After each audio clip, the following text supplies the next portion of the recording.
Good evening. I call this meeting to order at 6:27 p.m. Present tonight are directors Nimmo, Kuhlenberg, DeFreitas, and Ramirez, which means we have a quorum. Thank you to our interpreter, Astrid. Would you please share the interpretation instructions with our participants, and then we can turn on the interpretation function. Great. The first business in order is the approval of the agenda. Directors, are there any proposed changes to the agenda? I propose that we move item 9.5 up to the top of the agenda in order to swear in the new board member for District B so that District B has a representative voice throughout this evening's meeting. Do I have a second? Second. Call the vote. Director DeFreitas. Aye. Director Kuhlenberg. Aye. Director Nimmo. Aye. Director Ramirez. Aye. All right, motion passes, which means we are jumping now to item 2.5 or 9.5, which has been moved to the top of the agenda. That is new District B board member induction, Jonathan Delk.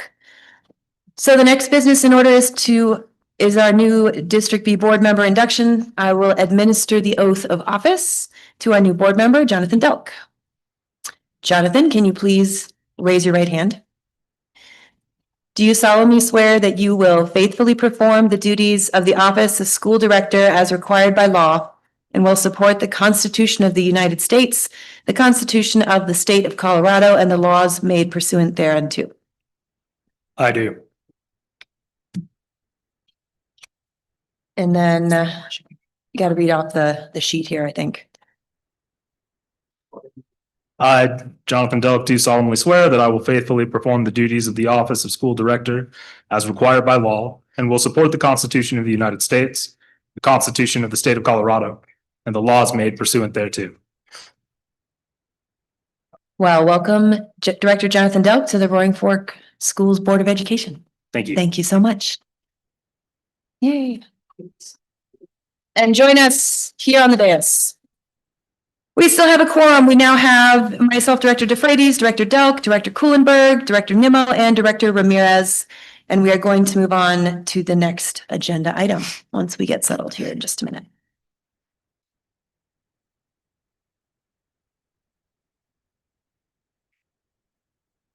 Welcome. Our next agenda item is our opening celebrations and updates by our superintendent, Dr. Anna Cole. Good evening. We have spent the last few board meetings celebrating our students, our families, our teachers through the end of the year. There was so very much to celebrate. All of those folks are now in full summer mode. Students are off for the summer. Families are juggling summer schedules with camp and travel and childcare, and hopefully plenty of lazy days with lots of reading. So tonight, I want to celebrate our leaders. We spent all day today with our school and department leaders, and we spent most of this afternoon, and we'll spend most of the evening ahead with our governance leaders, all of whom are still very much so in the work and have not checked out for summer. They are taking advantage of this beginning of the summer to do deep, reflective, relational, and strategic work. We actually left up some of the products of our leadership launch for the board and community tonight, which was really reflecting on and celebrating a lot of our wins this year and around specific categories: student success, school culture and climate, operational systems, student academic outcomes, partnering across organizations, working with families, and there was so much to celebrate. All of those celebrations rolled right up in perfect alignment with our strategic plan. And so just wanted to keep that up as a visual because our leaders are very much in this work. We've been taking this time to look backwards on this year that we just finished and looking forward to the year ahead, wanting to make sure that we're grounded and prepared because August will be here sooner than we think. So again, just a short celebration this evening, but I want to recognize and celebrate the talented and committed school principals, assistant principals, department heads, operational leaders, and board directors for their endurance, for their focus and strong sense of purpose, continuing to make meaningful progress across our teams, our schools, our departments, our entire organization and community, and most importantly for our students. So thank you. Thank you very much. Our next business in order is a strategic plan update and mill levy override update from Dr. Cole and Chief Chacoin.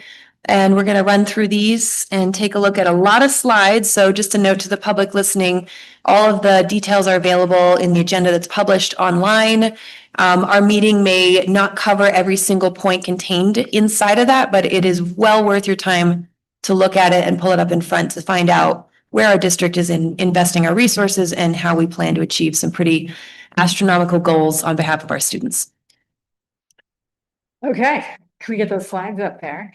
Oh, would be great. And then actually for this first part of the superintendent report for our strategic plan update, joining me is our new title. Joel Hathaway was our executive director of schools, now chief of schools. So we're going to walk through, Joel and I will walk through the strategic plan year 2 update, and then Chief Chacoin and Grace Vaught-Smith will join to talk through part 2, which is an update on mill levy override exploratory committee. There are a lot of slides in this deck. We're going to fly through a bunch of them and want to make sure that the board recalls that having a 5-year strategic plan is something we are in year 12, heading into 13 of as the Roaring Fork Schools. What was different about our current plan is that we had a third party come in and actually begin the work with an organizational assessment, looking at our strengths and our challenges and our gaps. Our staff conducted a rigorous root cause analysis of the gaps and challenges. We identified evidence-based tools and strategies to address the gaps. Number 1 was really the achievement gap that we see between student subgroups. And so we designed, and the entire strategic plan that we're updating you tonight has been designed around tackling this challenge of this student achievement gap. One of the things that's also different is we employ a dynamic data dashboard to strengthen accountability, transparency, discipline, and rigor for our community in terms of reporting. Just wanted to lift up some of these foundational documents. This was the summary slide from Attuned Education Partners on our strengths and gaps. You can see the key gaps that they really lifted up for us that this plan is meant to address. Our team, when we did a root cause analysis of those gaps, we grounded our solutions that led to our priorities and our strategic initiatives in evidence-based research that we looked at in partnership with Attuned. Our dashboard is live and on the website. I really spoke to these pieces that make our plan different than what has happened in the Roaring Fork Schools before, lots of details. We continue to really drive this mindset of urgency and efficacy, believing that our kids are capable, our teams are capable of this work. We have to use every moment to really drive our work collectively to better impact student outcomes. Our strategic plan has 5 key priorities: students first, rigorous learning for all, operational excellence, student-centered partnerships, and thriving team. And we have a couple of just quick updates on some of these slides. Students first is really, Chief Hathaway really leads this. So we're going to have him talk through very high level what we did this year, some of the key data points that we want to lift up, and then we'll look at where we're going next year. And I do want to remind the board that this is really the wrap up for year 2, but part 1, because we really only have about half the data at this point. All of our student achievement, growth, end of year metrics, we will not have until fall. So you're going to get part of the data and story now. That's right. Thank you, Dr. Cole. Board members, I'm going to speak a little bit to priority 1 and maybe a little bit to priority 2 also. Priority 1, as you recall, has three primary aspects to it: student leadership, student culture, and the integration of social emotional learning. With 1.1, attendance, average daily attendance is one of our primary goals. And as you can see, our average daily attendance this year was 91.2, which is not on track to currently meet our expectations and hopes. It's been going down just slightly every year for the past 2. Our student sense of belonging is positively trending at the high school level by every measure, by Panorama and by Healthy Kids Survey. Particularly with Healthy Kids, we're really pleased at the results for our high school students, where our middle schools and elementary schools are flat and have a slight decline. Attendance and that decline informs some work that we have next year. A mission measure for 1.2 is an overall reduction of the number of yearly suspensions by 10% from the baseline year. And we continue to see that number of out-of-school suspensions reduce each year. We actually achieved that target in the first year, and we continue to lessen them, which is very proud of that work for the team that works on it. I report on it, but this is just huge work for principals, for assistant principals, for teachers. There are a lot of people involved in making this happen. Another mission measure of 1.2 is to reduce the disparity in suspensions by race and gender by 2% a year. And as you can see with the circled numbers, that disparity decreased this year from 75% to down to 67% of Hispanic students make up the population of those suspended, which is a significant 8% decline.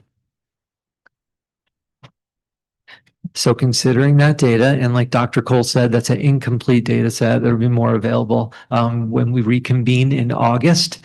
But we're very proud of the work in 1.1 of our student leaders. With they had a great presentation to y'all just about a month ago. Also, progress is the reduction in the suspension disparities and the continued great trends on the suspension rate in general. Attendance is the area that we need to focus next year. Also, progress this year was the social emotional learning screener. So next year we pivot, and with 1.1, we have a couple challenges ahead. We have new deans at 2 of our high schools, and we'll of course have new student leaders. And we're looking to integrate some student leadership opportunities into our middle schools to speak to some of that belonging data that we see stagnant. We're going to focus on attendance strategies with the district student support team. I'll hope to lead that work. And we're going to focus in on a scope and sequence for our K-12 social emotional learning programming. Priority 2, rigorous learning for all, is typically presented to you by the CAO, but since we're between CAOs right now, I'll voice it over and I'll let Dr. Cole also speak to it. The initiatives here are high quality, or the aspects to this initiative are high quality, culturally relevant curriculum, teacher development, student-centered post-secondary pathways, in unit and lesson planning, unpacking, and understanding. All of these we made significant progress in this year, and we have strong plans for next year. I'm going to focus in on the plans for next year. For 2.1 and 2.5, really, the way that I would describe it is a big bet, a big calculation that the primary lever to reducing what we see in the disparity of our academic achievement data comes in planning and instruction that is particularly targeted towards emerging bilingual students. So this year, the instructional team called the ACES team worked really hard on a design that is targeted specifically to meet the needs of those student populations, but it's also great for all populations. We went through significant rounds of feedback with school leaders.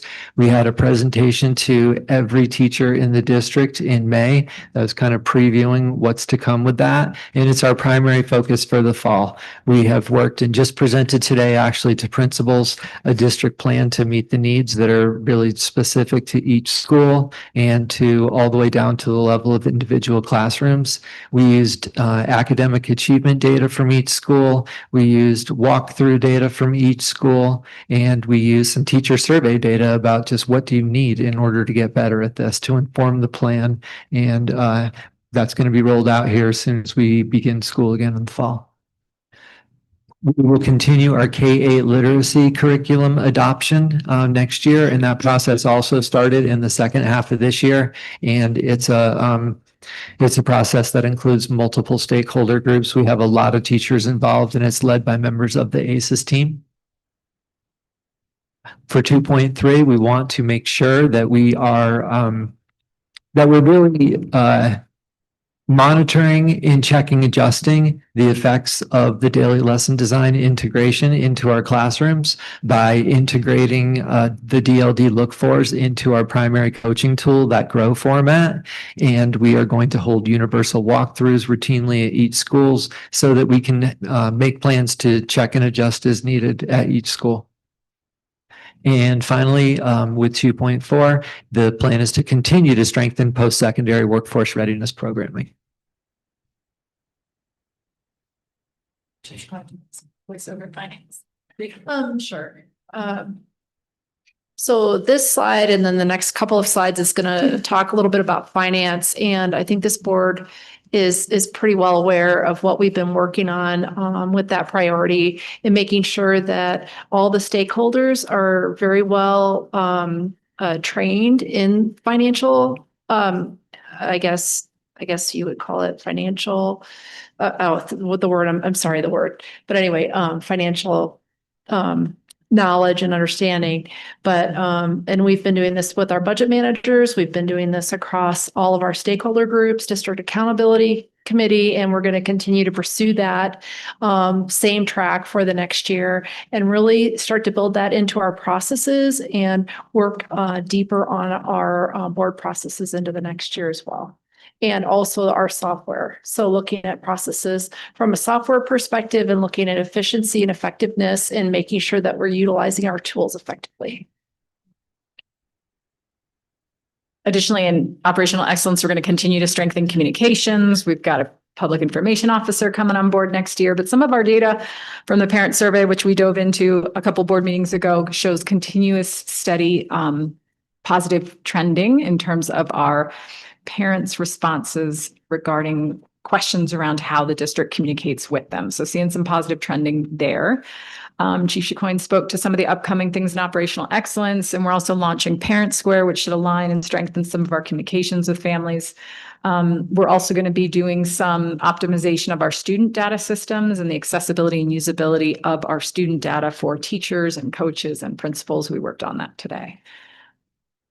In terms of student-centered partnerships, we have a new director of Family Resource Center coming in to take the helm of this work, and where we really see he'll continue to build, I think, a strong foundation of kind of perceptions that we get from families around trust and clarity and transparency with the district. We're seeing, again, positive trending data in terms of our parent perception surveys. And what we anticipate in terms of growth is continuing to partner with the Family Resource Center, not just to partner with parents around basic needs and supports and removing barriers to access to school, which is critically important, but also really starting to dig into how we better partner with parents around the academic success for their children. So stay tuned for more on that strategic priority as we head into next year. We have a new initiative that's coming on board this year, focusing on making sure that our community partnerships that we have with nonprofits and childcare companies and organizations that work with our kids or work in our buildings are tightly aligned with us on our commitments, our priorities, our instructional methods, and all those kinds of components, so that we all make sure, even with our community partners, that we're working in the same direction with the same goals and strategies to achieve stronger outcomes for kids. So more to come on that one. Thriving Team is led by Chief Brockman, our Chief of Human Resources and Talent. A ton of great work here. Our goal is to recruit and retain a high quality staff that reflects the diversity of our kids, because we know there's a direct correlation with making sure that if you serve diverse student populations and they are served by diverse faculty, kids achieve better. We have done a lot of work in this realm with Chief Brockman's support, with the leadership of Joel Hathaway, with our former Chief Academic Officer, Dr. Park. We're seeing some of the highest perception survey results from our staff and from our leaders in terms of efficacy of building leadership, data, felt like a data culture, positive instructional environments, and positive support for professional development and leadership. So seeing some really strong perception data from our staff about some of the shifts we've made in this work. So lots of celebrations there. Next year, we talked about this a little bit in work session, we'll be launching an apprenticeship program for certified teachers. We're continuing to clean up some of our data systems and reporting on staff recruitment, retention, continuing professional development. And then, as the board will be working tonight, we continue to advance the staff housing master plan, advancing the Elge Bell homeownership project into next year. So lots of, I mean, for first round of updates on strategic plan year 2, lots of trending, I think, in our parent and staff and student perception data. We're starting to see really positive trends in terms of culture and a data culture, sense of high quality learning environments. Those pieces are starting to move in positive directions. And so we would anticipate that student achievement will then come once those conditions are right. We will have more student academic and growth data in part 2 of our report, which will come next fall when we get the data. We're going to keep rolling. You guys ready? Okay. So we have been talking about, we kind of did a formal launch, I think in February with the board, talking about our Mill-Levy Exploratory Committee. Grace Vaught-Smith is on that committee. She's, Grace, why don't introduce yourself, Grace, and how about just your role? Yeah, I'm Grace Vaught-Smith. I'm a teacher at Basalt High School, mostly Algebra 1 this past year and computer science. Is there anything else? Okay. And like many of our faculty, Grace was willing to take on an additional role serving on the mill levy override exploratory committee. So we have staff members and principals on that committee. Director DeFreitas supports that committee as well. And so as that team has been working, we wanted to share with the board and the community kind of I would say the final draft of our plan. We anticipate bringing a formal proposal for board action to you at your first meeting in August. And so wanted to let you know where we've come from and where we are on this effort to bring forward a plan. Now, one of the questions that the board brought up, so before I jump into the plan, was what happened with 2021? We went for a big MLO. What were the goals of that mill levy override? What happened in the time since between now and then in terms of outcomes? Did we hit our goals? What was the intent and what was the outcome of the 21 mill levy? So it's interesting when you dig back in to some of the language around the MLO in 2021, and none of us were in these current roles at that time. You can, if you want to dig into the details, you can find the board memo regarding the ballot language. You can find the resolution that the board passed at the time. What you'll notice is that the goals articulated were around hitting competitive salaries and really using language of livable wages. So there wasn't an intent in the last MLO to use the MLO either directly or indirectly to strengthen student achievement. It wasn't in the documents. It wasn't in, I mean, there's a little bit of whereas we understand that we need staff who can live in their communities to make sure we have high quality schools, but it wasn't explicit in the goals of the 21 MLO. Now we have seen some changes in terms of staff makeup and demographic shifts since 2021 to this year. You can see some of the information. This is all available publicly through the Colorado Department of Education's website and a lot of the data that they produce. That you can see that in terms of teachers of color, we saw a 10% increase overall in staff since the 2021 school year and a 2.7 increase in school leaders of color in that 5-year period. The board also asked questions, how have student outcomes changed since 2021? These are a lot of snapshots from what is publicly available on the CDE's website, where you can set filters. You can see this information is disaggregated by student subgroup, and it pulls the years from 2019 to last year. So what you're kind of looking for, I mean, what we want to see if we're seeing increases is that those bars from left to right of, say, one color bar are starting to move upward. I'm going to fly through these, but I'll have some kind of roll-ups in terms of what you can take away from this data of how has our district been doing in the last 5 years on some of the student outcome data. Again, this is all publicly available and you can really manipulate it really well on SchoolView, on the CDE's website. So these are just screenshots of data pools. So you can see our assessments. Again, you're looking for general trends. This is showing the accreditation ratings. As the board is aware, every fall, every school gets an accreditation rating. Those roll up into the district's accreditation rating. The years are a little funky. You kind of got to dig in to see 2019, where were we, to 2025. We want to see more green. We want to be trending in the green direction, having more schools in our district accredited. And so, I would say generally speaking, what we're seeing is, and what we've seen particularly in the last 2 years, I would say all these slides are showing either flat, sometimes at the high school level, some declines on PSAT, SAT achievement and growth. Our access growth, which is again measuring English language proficiency for our emerging bilingual students, remains high, remains something that's outperforming the state both in achievement and growth. We're not seeing the same outcomes for PSAT, SAT, math, evidence-based reading and writing, and CMAS. I will also name that those weren't the goals of the 2021 mill levy override. It was not stated. It's not something that's been tracked. It's not something that we've targeted and measured until the launch of our 24-29 strategic plan. So it's an interesting question to say, well, what happened from 2021 until now? And I pulled the data from 2019 because you'll remember during the COVID years, we didn't always have all these data pulls. So there's some gaps. But I think it's interesting to look at the trends that you're not seeing. What you're not seeing is kind of a steady climb from the 2021 mill levy override. But I would also name that wasn't the intent. And that's why those core documents are in there. The intent was around competitive wages and livable wages for staff.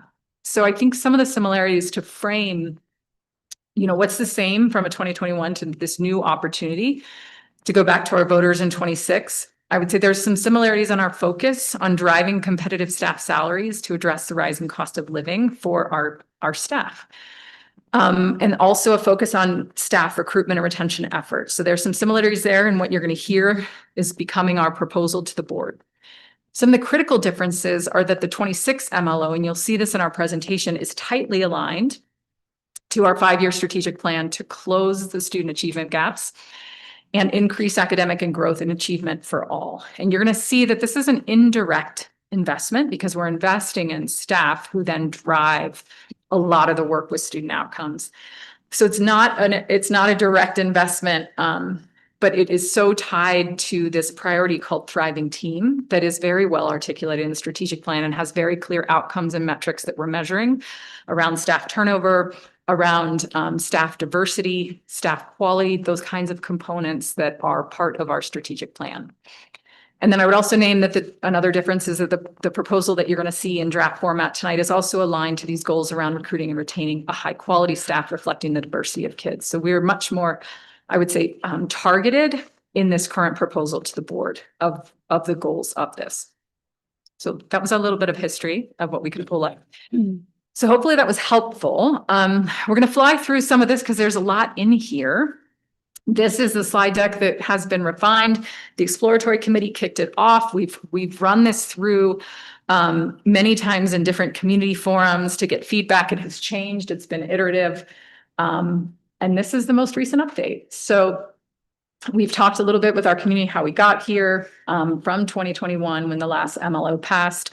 Just some challenges with our finances that the board knows and our community knows is well aware of. We've really addressed those in-house financial challenges and are now really looking outwards at another round of financial challenges that we face, just like the districts across the state of Colorado and in some cases across the country.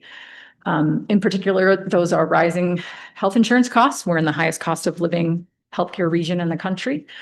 General inflation, changes in the state funding formula, instability at the state level, and of course, declining enrollment statewide and also precipitated for us here and pretty pronounced here. In terms of how we're doing, and this has been important for our community and that we're sharing this information. This was a slide that we definitely heard in outreach that folks wanted to hear more of the success components. We share with them that we've launched a data-driven, publicly monitored strategic plan. It's been helpful to show members of our community, here's the strategic plan, here's the outcomes, here's our data dashboard, you can track it. I would also highlight that just in this plan, our shift towards a data-focused culture, academic excellence, instructional leadership, that is really showing up in the teaching and learning conditions. When I talk about staff perception surveys, these are some of the highest survey reports Roaring Fork School District has received from its staff since the inception of this. We're outperforming the state in this area. And so what we're really feeling is that our teachers and our staff are coming on board and we're making a lot of progress. That feels really important to share that with our community, given this context. 5 years ago, only 55% of our schools had the highest accreditation rating that the state offered. This year, 88% achieved that. That's a big deal. Strong financial stewardship. Chief Chicoine, jump in here. This has been really led by Chief Chicoine. Yeah. Thank you, Dr. Cole. So we've come a long ways, and we being the board, the community, the finance department itself in the way of financial excellence. And when I started in August of 2024, we had some budget solutions we had to come up with and some things to conquer and overcome. But we have already completed those things and it's been very successful. We actually had solved for $19 million of budget solutions over 3 years, and we have restructured and streamlined the finance office and reduced a lot of non-essential costs within the district's budget. We are lean and mean right now. The district's budget has really been overhauled, and there's been a lot of costs that have been taken out of there that had been in there historically. And I really believe that right now we're a lean machine.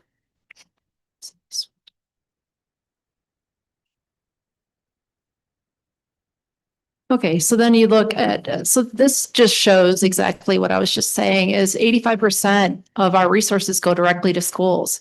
8% to facilities and transportation, which are still required services, and only 7% to central support. And that includes technology and curriculum and all of those other things that we still need to make sure that we have in place to support our schools. Okay, do you want to go on? And so much of our theory of action and what we know our strongest lever to drive student outcomes is ensuring that high quality teachers are in front of every student. And that is a key piece of this proposal and draft proposal to the board. So our mission as of Roaring Fork Schools is, of course, to run an efficient, effective organization. And based on the development of our strategic plan, our biggest gap was the achievement gap from when we compare our student subgroups and addressing that. Our entire strategic plan is focused on that.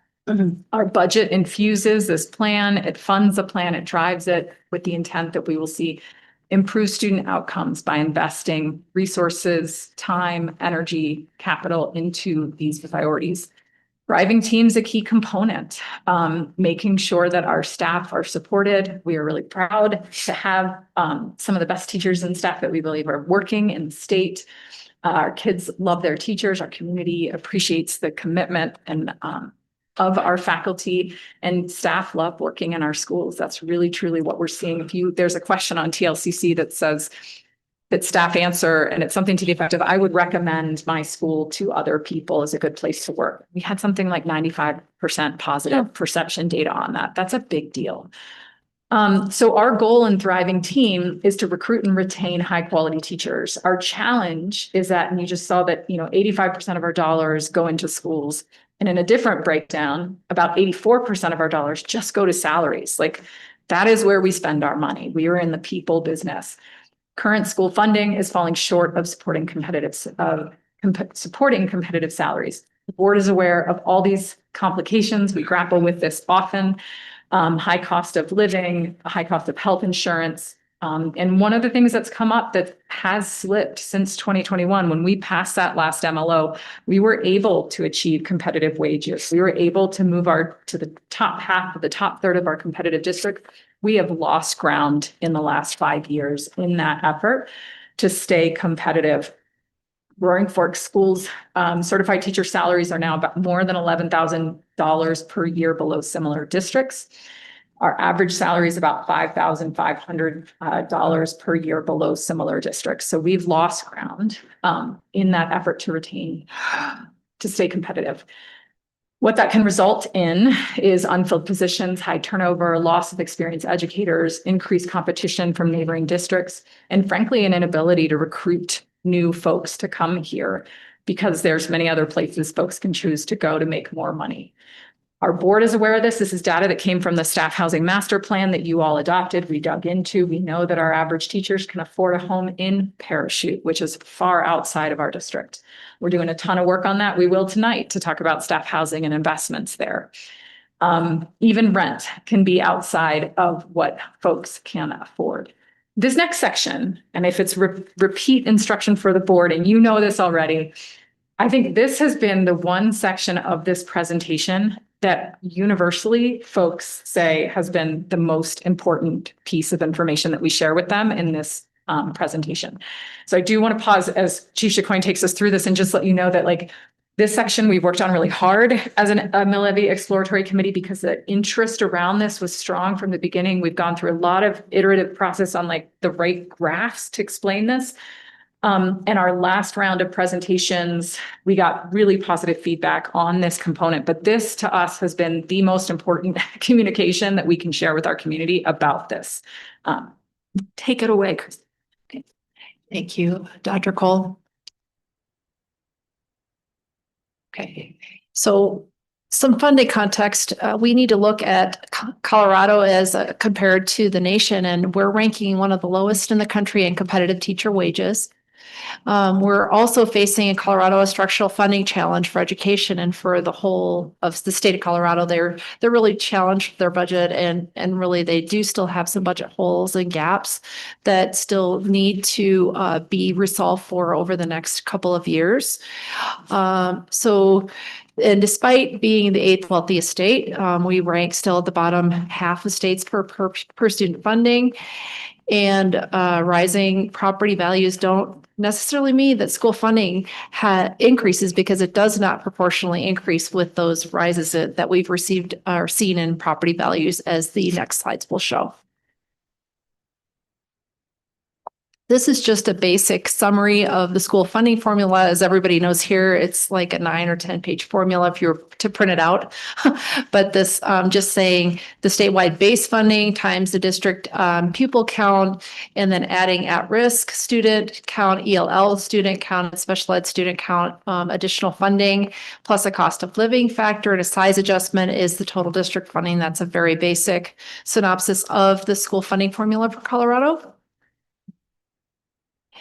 And here is the slide that is very meaningful to a lot of the people that we've talked to, is when we look even just as early or as recent ago as 23-24, 74% of our funding came from local funding, and 26% from state funding. But then 26-27, we're looking at 85% local funding and 15% state funding. So you can see that what's happening is, as our property taxes are increasing and our valuations are increasing, then the state share has been decreasing. And this is just because of the state law and how all of that works together to fund education. And unfortunately, we don't see those additional dollars.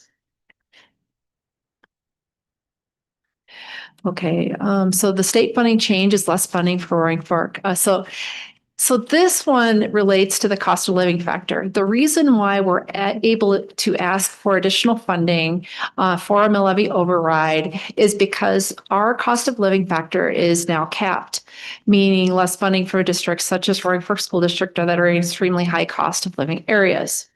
So the state, as a result of that capping, is now asking us to retain that lost funding from our voters locally. So that is why one of the main reasons we're needing to ask for this is to make sure that we get our funding back. It puts us in a tough position, though. Okay, so now back to Dr. Cole. So with those contexts around state funding and shifts to the formula, as Chief Chicoine brought up, this opportunity for the state has said we can go back to our community to try to raise additional dollars. That's been the process that we've been exploring to consider going back to our voters for locally approved funding to support operations and our needs, and it would fill the gap that's left by this reduction in the cap and the cost of living. As the board's aware and our community is aware, that cap has really impacted high cost of living districts, and we saw Aspen go for this increased ceiling on their MLO last fall. And we anticipate that, in our conversations with other districts who have been impacted by that cost of living cap, they are similarly exploring mill levy overrides.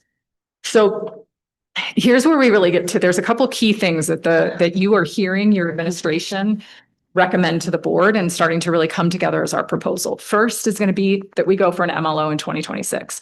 The second is going to be that we do it in a certain way to address certain priorities. And so, what we're presenting to you tonight is kind of our best thinking as administration, informed by which Grace represents the Mill Levy Exploratory Committee. And that will then result in a final recommendation to you in August. So what we're recommending is that we do go to our community for an additional mill levy override to increase staff salaries, strengthen recruitment and retention efforts. We believe that this is going to ensure staff can afford to live where they work, remain in our community, help us achieve our mission for students, and amplify and expand investments into the thriving team component of our strategic plan. We know that the bulk of our dollars go to salaries.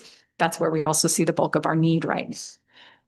The proposed cost, this is what we think we can generate from this proposed mill levy override, is somewhere in the $4.5 to $5 million. The way our system is set up, we would allocate to our internal charters first. You can see the cost here to residential taxpayers and the annual impact.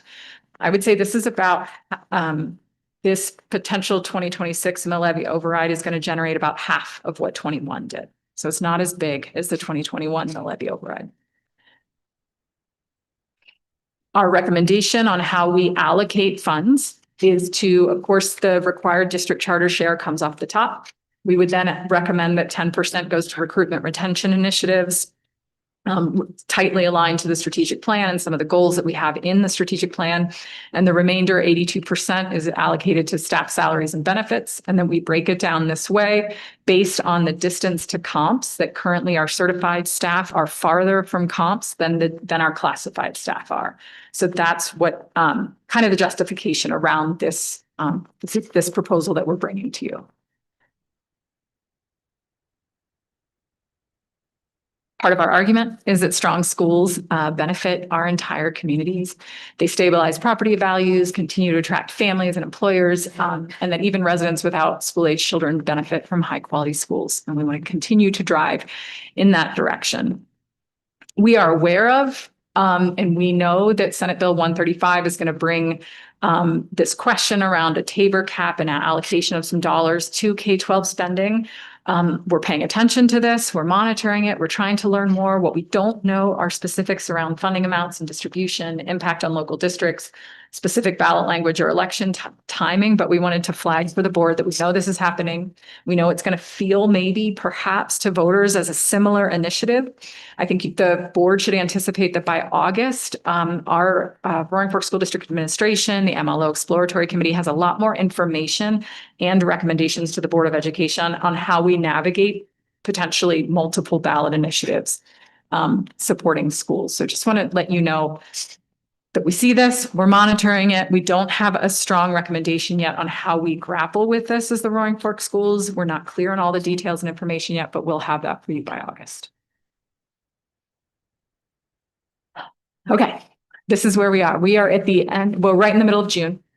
So we've had a lot of community engagement. We've gotten staff feedback. We've held listening sessions. Our exploratory committee has gone back and forth every time we've gone out and done community talks and coffee talks. We come back to our exploratory committee. Here's what we heard. How do we need to refine? Do we need to shift what we're doing? Those pieces are rolling up into this really finalizing a proposal for the board. We're bringing you our kind of final draft before August. The task when we come back in August, what we'll be doing this summer is based on your feedback today. We're going to finalize ballot language to bring back to you in August. We'll finalize and refine some of the taxpayer impact and bring to you an opportunity to take board action on the proposal. And then, of course, in November, we would have a voter decision. Just for a bit of a timeline on where we've been in terms of outreach, we had a couple rounds of community presentations. We shared with interest-based bargaining teams. We've done, Chief Chicoine and I have done a number of all staff videos, staff Q&As on finance. This topic frequently comes up.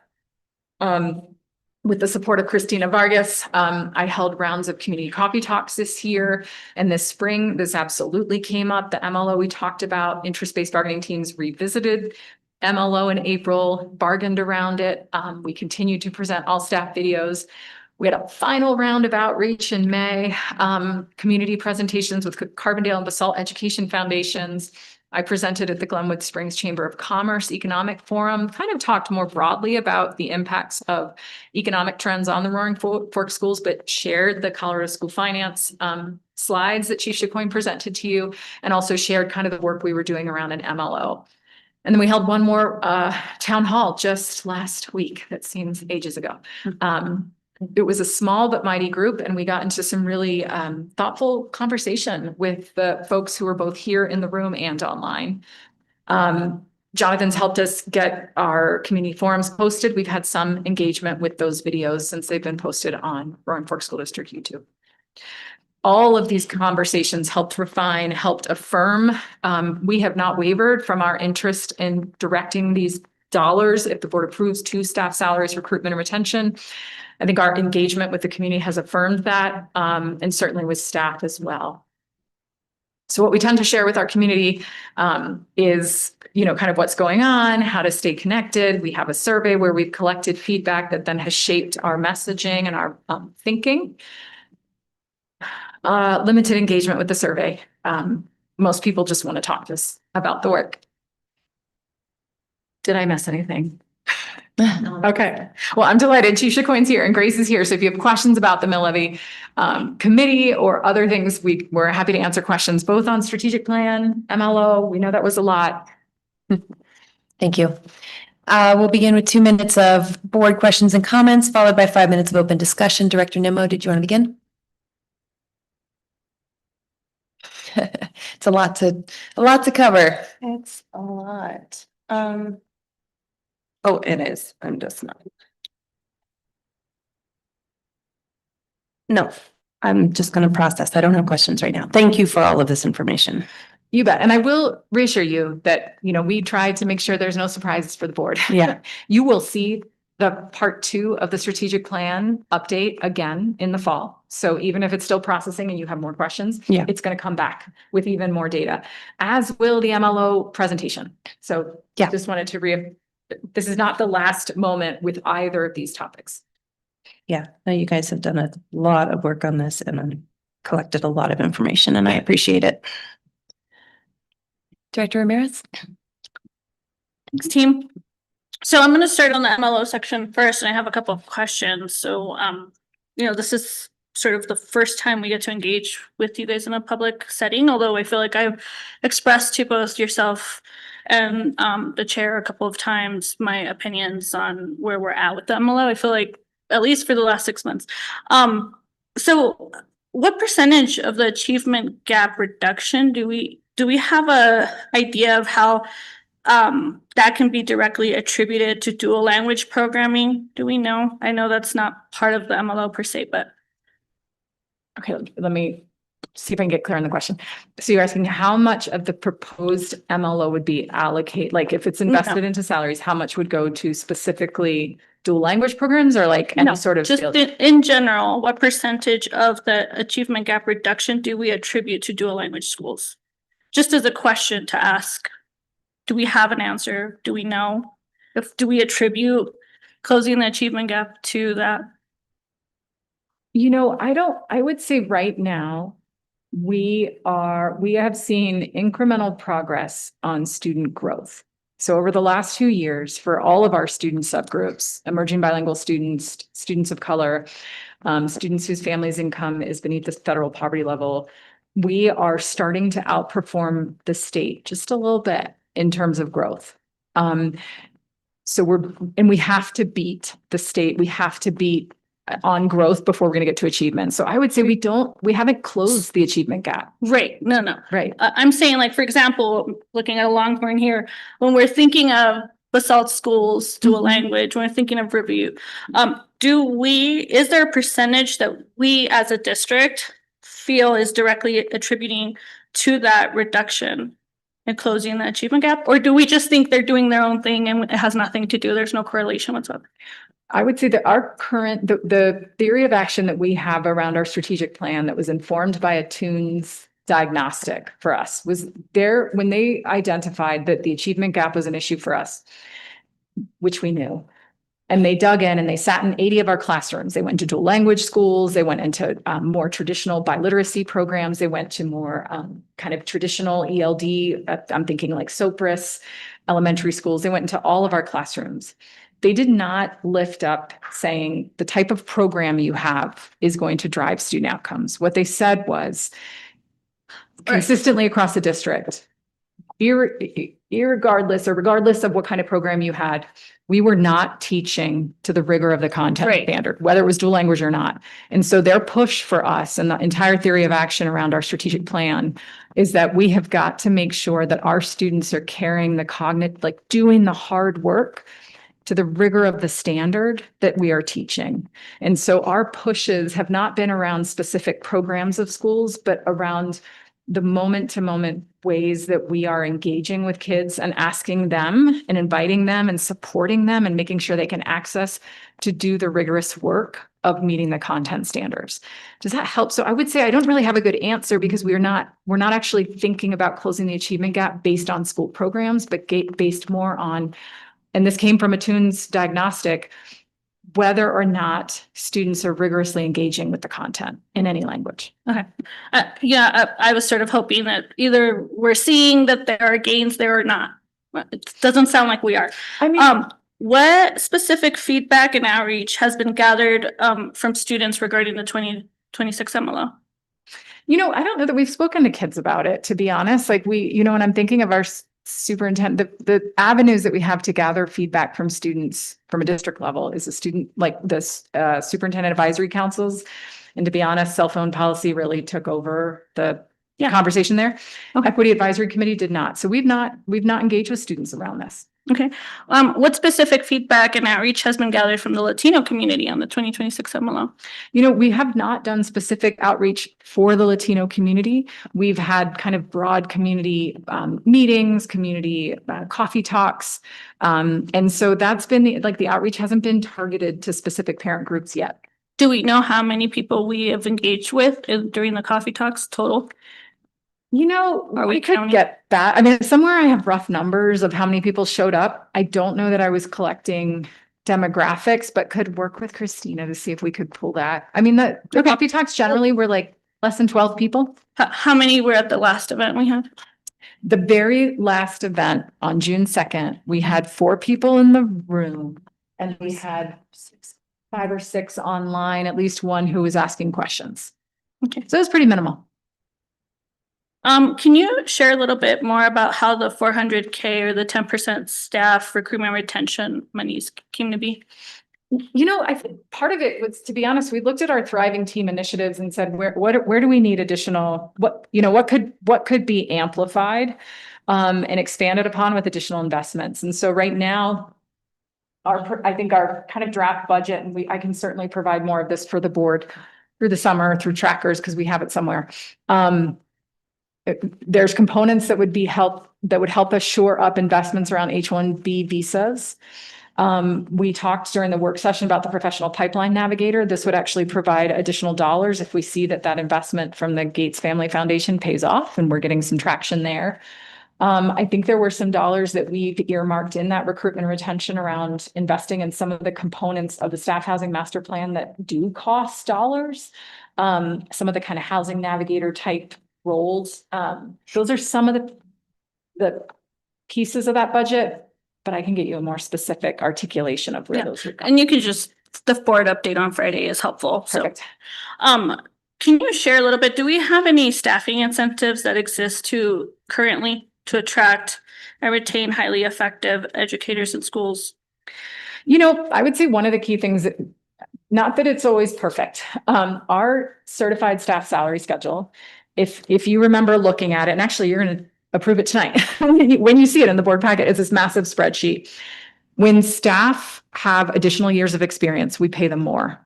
And we actually, through bargaining with our union, have accepted up to 14 years of experience for new staff coming in. So if we have, and I'm not saying that there are some phenomenal first, second, third year teachers who I would say are just crushing it and performing as more experienced teachers. So it's not perfect, but I will say that we incentivize our staff based on years of experience. That moves down our salary schedule is how many years of experience. We also incentivize our staff in terms of credentials. And so if they have a bachelor's or a master's or a PhD, we pay them more. So we have those incentivizing structures. I would say some of the other indirect things that we do, and I think are some of the things that we're starting to lean into on the thriving team, is the role of a mentor teacher is incentivized. So we like to identify if we have a new teacher, an apprentice teacher, somebody who's in the first 3 years of their certification, we identify typically some of our highest quality, very experienced teachers to become mentors to them. They're paid for that work. So there is that incentive to be a leader and a mentor and a teacher. Those would be the key areas that we incentivize. Do we consider housing or the ECE support or any of those things as incentives to retain? We don't right now, and I would say the only, Chief Baumfalt, correct me on this if I'm wrong. The only differentiation that we have in housing sometimes has to do with location. So I know that like we incentivize teachers in Basalt to get an extra point in the staff housing master plan. I would certainly, but things like our early childhood, the benefits or incentives, any staff member is going to be prioritized for access. And then our salary, the staff sliding scale that the board is aware of that we approved for early childhood isn't tied to like teacher quality. It's really tied to financial need. So I would say How about healthcare? there are not incentives on quality in terms of benefits. But for recruitment and retention, it is. Yeah, because, we'll pay more. If you come to us and you've had 10 years of experience, we're going to pay more than we would if you're brand new. And so, I mean, and I will say what's really interesting is when we look at our new teacher orientation or induction, which is what is required if you're in the first 3 years of your credential, a lot of our new hires are coming to us with 8 years, 10 years, 12 years experience. And I know this because then they don't need to be in induction. They already have their professional license. And they come in at a higher salary schedule, because I think they are seeing that like, oh, Roaring Fork Schools is going to incentivize for experience. Does that make sense? Madam Chair, I have a couple more questions. Let's have for 5 minutes. The discussion will get you right back in there. Director Delk? Thank you for your comments. It's incredibly impressive. How did you weigh on the side of the? Go for it. Yeah. Thank you for that. The answer to that is that we are maxing out our cap. So the current cap for the mill levy override is really calculated at 25% of what's called our total program funding, which is the state's funding formula for the district. And they're moving that up from 25% of the total program funding to 30%. And so that differential and then capping that differential is how we came up with the dollar amount so that we maximize those funds moving forward that we can utilize. Yes. Thank you. What do you see the durability of this fund and its impact, not just next year or 2-3 years down the line, but is it going to stand the test of time? Do you see us taking back in this position in the next 5 years? Thank you. It really depends on how the ballot language is formed. Because if the ballot language is formed in a way that continues to allow us to maximize our mill levy override at the cap, then there's never going to be a need for us to go back to the voters. If we didn't do that, then it's going to deteriorate the value of that over time. So what we've been leaning towards is to try to keep it at that cap or close to it. And I would add, I think it's such a great question because if we posited that same question to the 2021 mill team, it didn't have the durability, right? That investment in 2021 from our voters, for a short time, we stayed competitive, but then we lost it. And I think part of that is due to external factors of the rate of inflation, the cost of health insurance. I mean, if we paid what Boulder Valley School District pays for health insurance, all of our staff could get a $6,000 annual raise. I mean, it's that substantial what we pay for health insurance here. And so we've fallen behind because of external factors. And we also have to be attentive to our staffing ratios. We have to be attentive to where we spend our dollars. And we cannot take for granted these additional investments that are intended to staff salaries.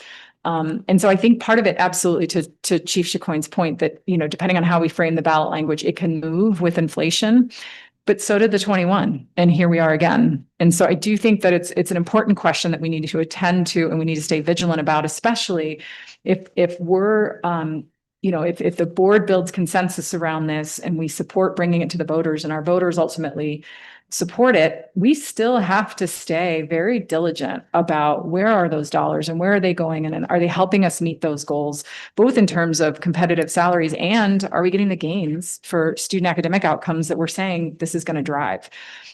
I don't think we were tight enough on that post 2021. And so I think it's a good question. And I think it's about attending to a lot of things all at once, to also, being mindful of inflation, advocating at the state level for adequate funding for schools. It's about pushing for better solutions for health insurance, and it's about doing our due diligence internally. We had to reckon a lot with coming out of some of these financial challenges. And I think one of the questions that's been posed to me since my tenure is like, why are you staffed the way you are in the district office? And didn't have a good answer for that until really we had the time this year in collaboration with our union.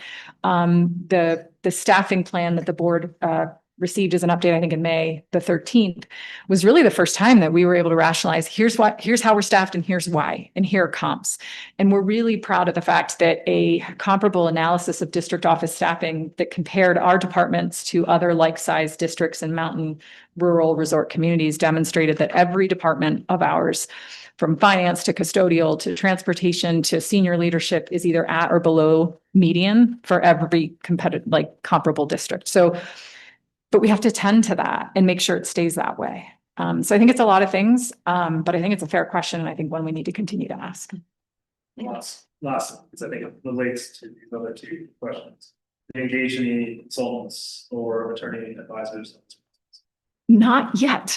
The attorney piece will come in with ballot language, and we actually, just as a mill levy override exploratory committee, have kind of come to this point where this is as good as we can get this proposal right now to get it in front of the board. Where we go next, specific ballot language, understanding how this is going to interact with this Tabor initiative really pushes us to get consultants. And so the mill levy exploratory committee just interviewed a number of consultants last week in terms of supporting the work to continue to really get to these pieces that are frankly beyond the expertise of this team, to take us into more of better understanding all the pieces that are going to be at play, how to make sure that what we bring to the board in August is appropriate and effective and legal. And so we are moving into a stage with the exploratory committee where a consultant will be guiding us. We haven't made a final decision on that because we want to make sure that the board, we wanted to hear your feedback tonight because that might shift the way we think about consultancy or what our needs are moving forward. But that's our very next step.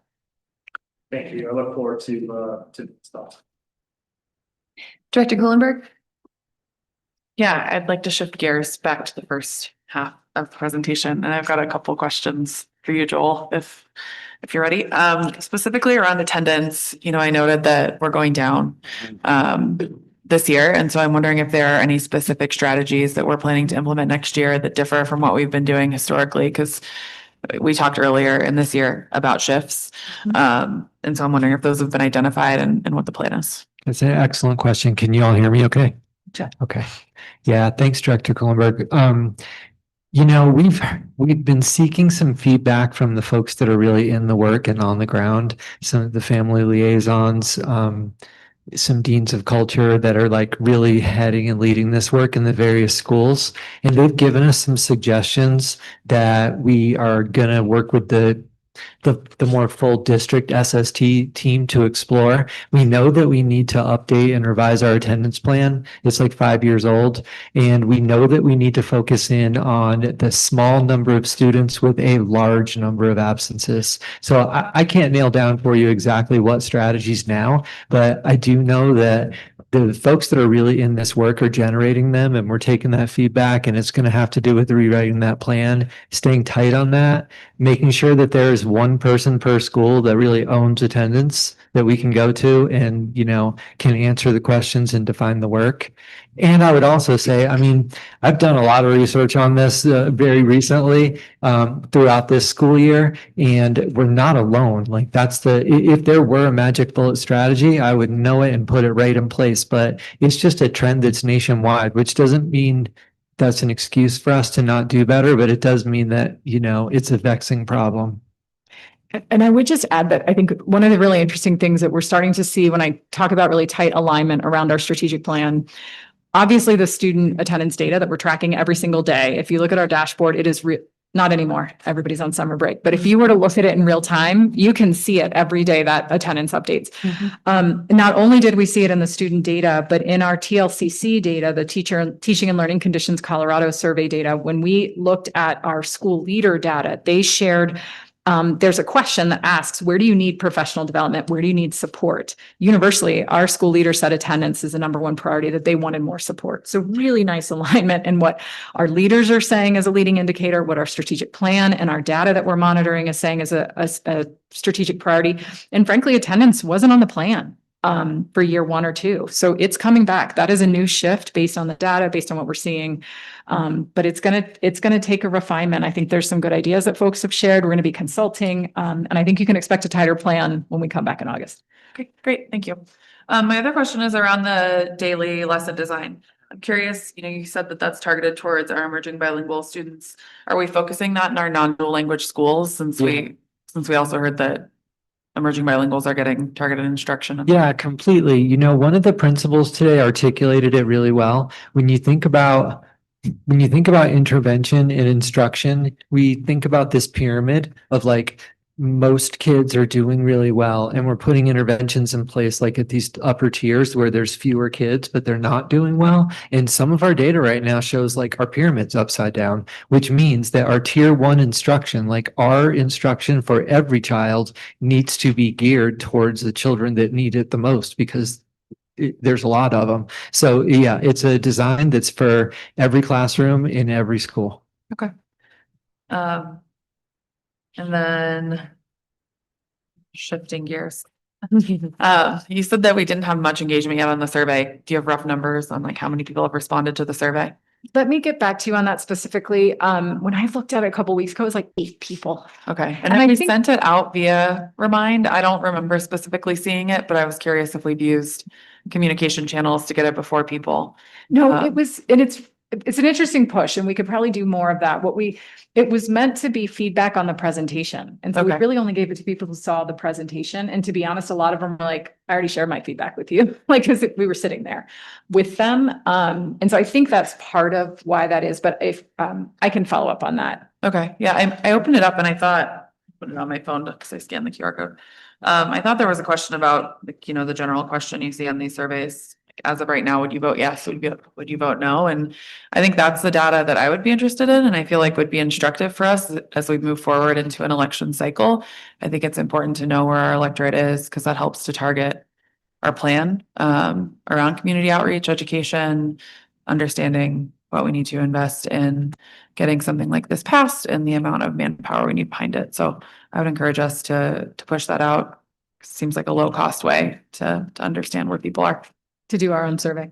And I will name too, that what you're bringing up, Director Kuhlenberg, are a lot of the questions that we led into with our consultants. Like, what are we missing? What do we need to lead into? And even questions about polling. And is that something that we still should be looking at?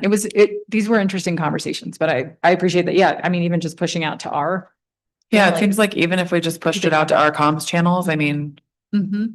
that's gotta be what, like 30,000 people? Mhm. It's gotta be a lot of people. A lot of people. 20,000, 25,000. It's gotta be a lot. Especially if you can consider like our Um, partners and our, And those are the people who are likely to vote. So I think it would be important for us to do that, so that we have that understanding. But that's all I have right now. Thanks. Thanks, staff. Thorough memo, thorough presentation. A lot of my questions were addressed by my colleagues' responses there. I've been a part of the LMC work, and I'm excited that we're moving into a consultant phase for that more refined point on the strategic movements that we have ahead of this very political season in front of us. I would echo an in-house polling, though, seems like a low-cost way to take a quick pulse on where we are with all of that. I just wanted I was asking for one more thing about the daily lesson plan design, daily lesson design. What's been the response from staff that's been implementing that, and especially school leadership that's been doing the trainings around it? That's an excellent question, Director DeFreitas. I think that it's taken some finesse and change management, honestly, because, you know, it's difficult sometimes with people that have been doing what they've been doing for a while and are excellent at it to propose change. And so it has taken some time and a process to say, and to really get people to understand that we can incorporate these strategies into already excellent classrooms and do better. And so in order to do that, you know, we had ERW meetings at every school that were co-facilitated by building leaders and by instructional team members. And we really dug into data with staffs, and we dug into the design itself. And once they saw that what we're doing is logical, it makes sense, and we can see how this can impact the goals that we're trying to achieve, it's been received well for the most part. And what metrics are we using? Sorry, you probably said this and I just missed it, to track whether that lesson is moving, and like, what are you focused on to see next year with more rollout to know if it's working? Yeah, that's another excellent question. So for each school, there's this schedule of professional development and coaching and co-facilitating planning. And each school chose a different place in the daily lesson design to launch based on what we were seeing in the data as their greatest needs. And at the end of every sort of cycle, there's these check and adjust moments where we're going to get in there with school leaders and look at classrooms and look at the data that's fresh that's coming in and make some decisions about, like, ooh, we really need to keep there at this school and double down and keep digging into this one feature of the design. Or we could be like, okay, it's time now actually to move on to the next feature of this design with this staff.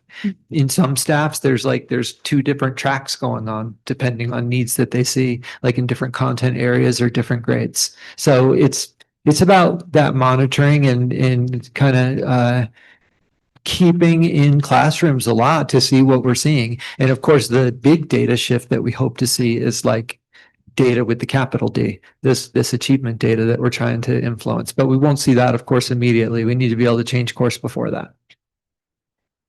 Thanks. And then just coming back one more time to the MLO staff, I know they've worked hard on building this proposal and heard from a lot of different connected stakeholders. And originally, we were leaning hard on some statewide polling too, that just indicated how strongly the use of these dollars is supported by our communities. And have you seen that continued in the conversations that you've had? I know you've worked also on CEOs and economic forums too around this issue. For sure. I mean, we even, and again, in the conversations that we've had with our community, you know, folks will wrestle with us a little bit on understanding school finance, on, hey, why, you know, at least 3 times that I remember, somebody brought their tax bill to the meeting to show us. That is something that is very personal and people are feeling it and they want to grapple with that with us. Never have we heard staff salaries, really, is that important? Is that the most important thing? So that has been, I think folks, again, our teachers, our staff are well, I think, respected and beloved across this community, valued in our community. We see it in the parent survey data in terms of how they feel about their teachers. And we have heard nothing but support for, like, yeah, we get it. We get why you would need this for staff salaries. Whether an individual family can manage that with where their property taxes are right now, I think is a stickier issue for our electorate and will be, which is why it helps to really explain, as Chief Chacoin has done, and the exploratory committee has helped us. And certainly Kelsey Bean is our communication consultant, really refining the slides, has helped people. Maybe they don't at the end of the day love where their taxes are, but they conceptually understand why we're in the position we are of feeling like we need to recommend to the board that we go back to voters. And yeah, no, that's great. Thanks. Appreciate it. 5 minutes of open board discussion. Director Ramirez. did you wanna- Excuse me. Can I go go ahead. back to your previous question for just a really brief moment? I want to be sure that I give a really honest answer when you asked about like staff perception of the rollout of this. Yeah. I think there's such a thing as initiative fatigue, and particularly in our field, it can sometimes seem, I think, to teachers like, oh, this is just the next thing. You're just like grasping at this thing or this thing. And I believe that the more that teachers learn about this, they see that it's not an initiative out of left field. It's actually the plan to design lesson planning that is specifically this focused has been in our strategic plan now for 3 years. And it is solid strategies that have been embedded in our instructional model for 10 years. It's a matter of lifting up those things that we know matter the most and being sure that we focus there. So that has helped, I think, some of the perception issues, but I just wanted to be sure that I was being very honest. Yeah, I remember initiative fatigue from Yeah. a few years in the classroom, for sure. It's true and real. Director Ramirez? Thank you. And I do want to clarify too, because I want to be very clear that I support some of the MLO going to salaries. I don't think if we took it to any of the town halls or sessions and we said this is going to closing the achievement gap, that families or community members would be like, not that. So you know, it's been for me really important to stress that like both things I think are really important to invest in. Do we know, or can you share information on how long do we believe the academic achievement gap has existed in the district and that percentage that exists right now?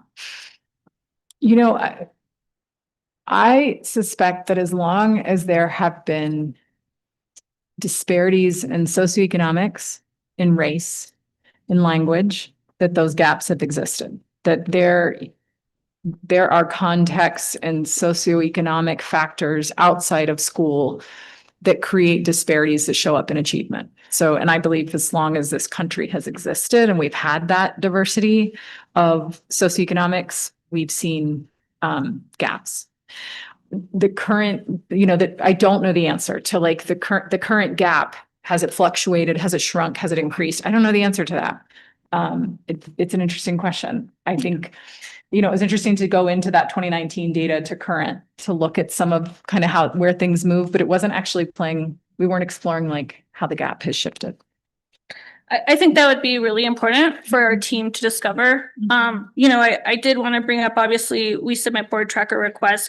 In one of my recent board tracker requests regarding the 3 schools that have the largest achievement gap, you know, there was a section in there that sort of shared that a district-wide evaluation reveals a persistent overarching 37 to 42 point proficiency gap between our Anglo students and students of color, specifically Latino students, who make almost up to 60% of the population. And the 3 schools that were highlighted were the middle schools. And so I thought that was an interesting thing to uncover. Is that something the team has explored or talked about? You know, I think we feel like, I mean, that gap in achievement between student subgroups is so significant across all of our schools. And we feel like it's urgent. None of it is acceptable. I don't know that we've looked necessarily at gradations of it's worse over here, better over here. In terms of that gap, what we're looking at is how far are the students in that school to the targets that we're trying to hit, and what are the supports needed for that school to get them there. So I don't know that we've not really looked at it at that level of analysis. And so it was interesting, and even that with the piece that pulled up the middle schools was, frankly, and I put it in there that this was like a Gemini search because we haven't done this analysis, and I was just trying to see what, you know, how can AI help us in looking at this data and making sense of that question. So haven't interrogated that or further analyzed it. But to be honest, the way we see it is thus far has been, it's so significant across the board that we're kind of attacking it universally right now. I appreciate that response, because I think one of my curiosities as a board member who's gone to the tours is having each of the schools that I've gone to, whether it's elementary, middle, or high, sort of point the finger at the school prior, right? To say like there's a gap. The kids are coming in at this proficiency level. And so I've really questioned like where that disconnection is, and not just collaborating together within a schools locally, but why that conversation hasn't happened yet. To Director Dock's question earlier, what language are we going to add to the 2026 MLO to frame our intent in producing improved academic achievement, growth, and a reduction in the achievement gap with this investment? I don't know. We haven't gotten that far yet. And that really articulating the ballot language is something that, again, we kind of put on the table with some of the consultants. Help us through this next step. Help us craft language that would come before the board. So super interested in hearing your interests around that. Has it been a priority or something? To be honest, we haven't, Okay. we just haven't dug into, I mean, it's really like our summer work is like, let's get onto the ballot language. Let's get a consultant to help us figure out ballot language that's going to make sense. So really interested in, I mean, I would say more. Is that something you're looking for? Because that's helpful feedback for us in crafting what we bring back to you in August. Yeah. Madam Chair, I'd like to request 3 more minutes because I still have a couple questions. Sure, I want to note real quick that we have multiple action items and some time constraints on our board members tonight as well. So, I mean, for me, at least as a board member, obviously it's important. I think I care deeply about accountability and feel like I've shared that with our representative on the MLO committee as well. So I think that's really important for you guys to bring to the board for not just feedback, but I think the intent is really important. Again, you know, I've never said I'm opposed to any money in the MLO going to salaries. I've been very clear that I think we need to invest in closing the achievement gap. Since compensation is the primary investment, how is the district going to ensure that those investments are linked to improving instructional quality, student growth, and that achieve the student gap reduction? Such a great question. You know, we continue to use language around, you know, investing in high quality to recruit and retain high quality staff. And I think it's a really important question. Like, how do you define high quality? You know, we adhere to the state model evaluation system for certified staff. We call it RANDA. I don't know what that stands for, to be quite honest. It's an evaluation tool. And it rolls up both, and Grace lives this as somebody who's experienced it every year, multiple times a year in these conversations with your direct whether it's a principal or an assistant principal working with class teachers on their RANDA and their goals. It's also pools student outcome data into the RANDA. And so our teachers have to set goals tied to their student outcomes. And so it's part of this conversation of, you know, how are we giving open, honest, supportive feedback to teachers so that if we are not seeing the student outcomes we're expecting in that class, that there is clear identification from their coaches, from teachers, evaluators of what the gap is, and that then the training and supports are there. And I would say that's a big piece of what we need to tighten up as a district. And through the Thriving Team, through the you know, we talk a lot about in the strategic plan, our platform called Grow, which is our really accountability system to make sure coaching is happening and that coaching is happening in alignment with what we believe are high quality moves in a classroom. And so one of the things that just happened a week ago was all of the daily lesson design walk-through moves that we're expecting and looking for in classrooms that have been trained and are implementing this well are now in the coaching platform, so that when Chief Hathaway or an instructional coach or a principal or a peer walks into a classroom of a teacher, they can say, gosh, you're really knocking it out of the park on these moves and not on these. So I would say that tightening up on that teacher quality is something that we're grappling with and trying to get tighter on. One of the things that's happened recently that Director Hathaway or Chief Hathaway can speak more to, and we can certainly follow up with interest of time, is end of year data dives with our schools. And what we've been looking at is this really interesting benchmark data from right now, kind of specifically like DIBELS and Lectura. So that early literacy data. And what it shows to a very granular level, let's say you're a group of teachers, I can see the exact percentage of kids that came into, let's say, Teacher Nimmo's class who were below proficiency at the beginning of the year. And at the end of the year, I can see, okay, of those kids, let's say she had 40% of her students were below proficiency. At the end of the school year, how many of those kids did she move out of the red? Did all 40% of her kids stay in the red? They started in the red, they ended in the red? Did all 40% of them move up? Did only some of them move up? What's going on there? And we've been having these conversations that are instructional, our ACES team has been part of, Chief Hathaway's been a part of. I've been jumping in on to increase accountability and fidelity, where we're really looking at this data classroom by classroom and going, wow, in this room, if you came in and were below proficiency, you moved in terms of your outcomes. Right next door, same grade, same curriculum, same program, kids aren't moving. What's going on there? What are the supports for that teacher? What are we doing to help get them where they need to go? And if that doesn't work, what's our plan? And so that's been some of the conversations we've been having to try to strengthen that accountability. And just to be clear, what's contained in the memo and the slides there is the staff recommendation on how we allocate these dollars. Correct. Yeah, absolutely. No, I mean, I think we feel very comfortable and confident as your admin team in all the things at play in terms of state funding, where we are, where we've been, our strategic plan, that given this opportunity that we believe is an opportunity with the mill levy override, that this is, our best plan to bring to you, to say, this is where we think those dollars should go. We've really appreciated the questions from the board. I'm like, where's the accountability? Where was it in 21? Wasn't there. Where is it now? I would say it's right behind you in that strategic plan. And I think it's a lot tighter than it was before. And I anticipate, I have seen some amazing work from our leaders in the last 2 years. I think we're going to start gaining traction on this work. Okay, I appreciate the response. So just back to that. Director, why does- we really need to move on to the next agenda I item. have 2 questions left and he didn't stop the time. So I'm just gonna keep going. There was like a minute left.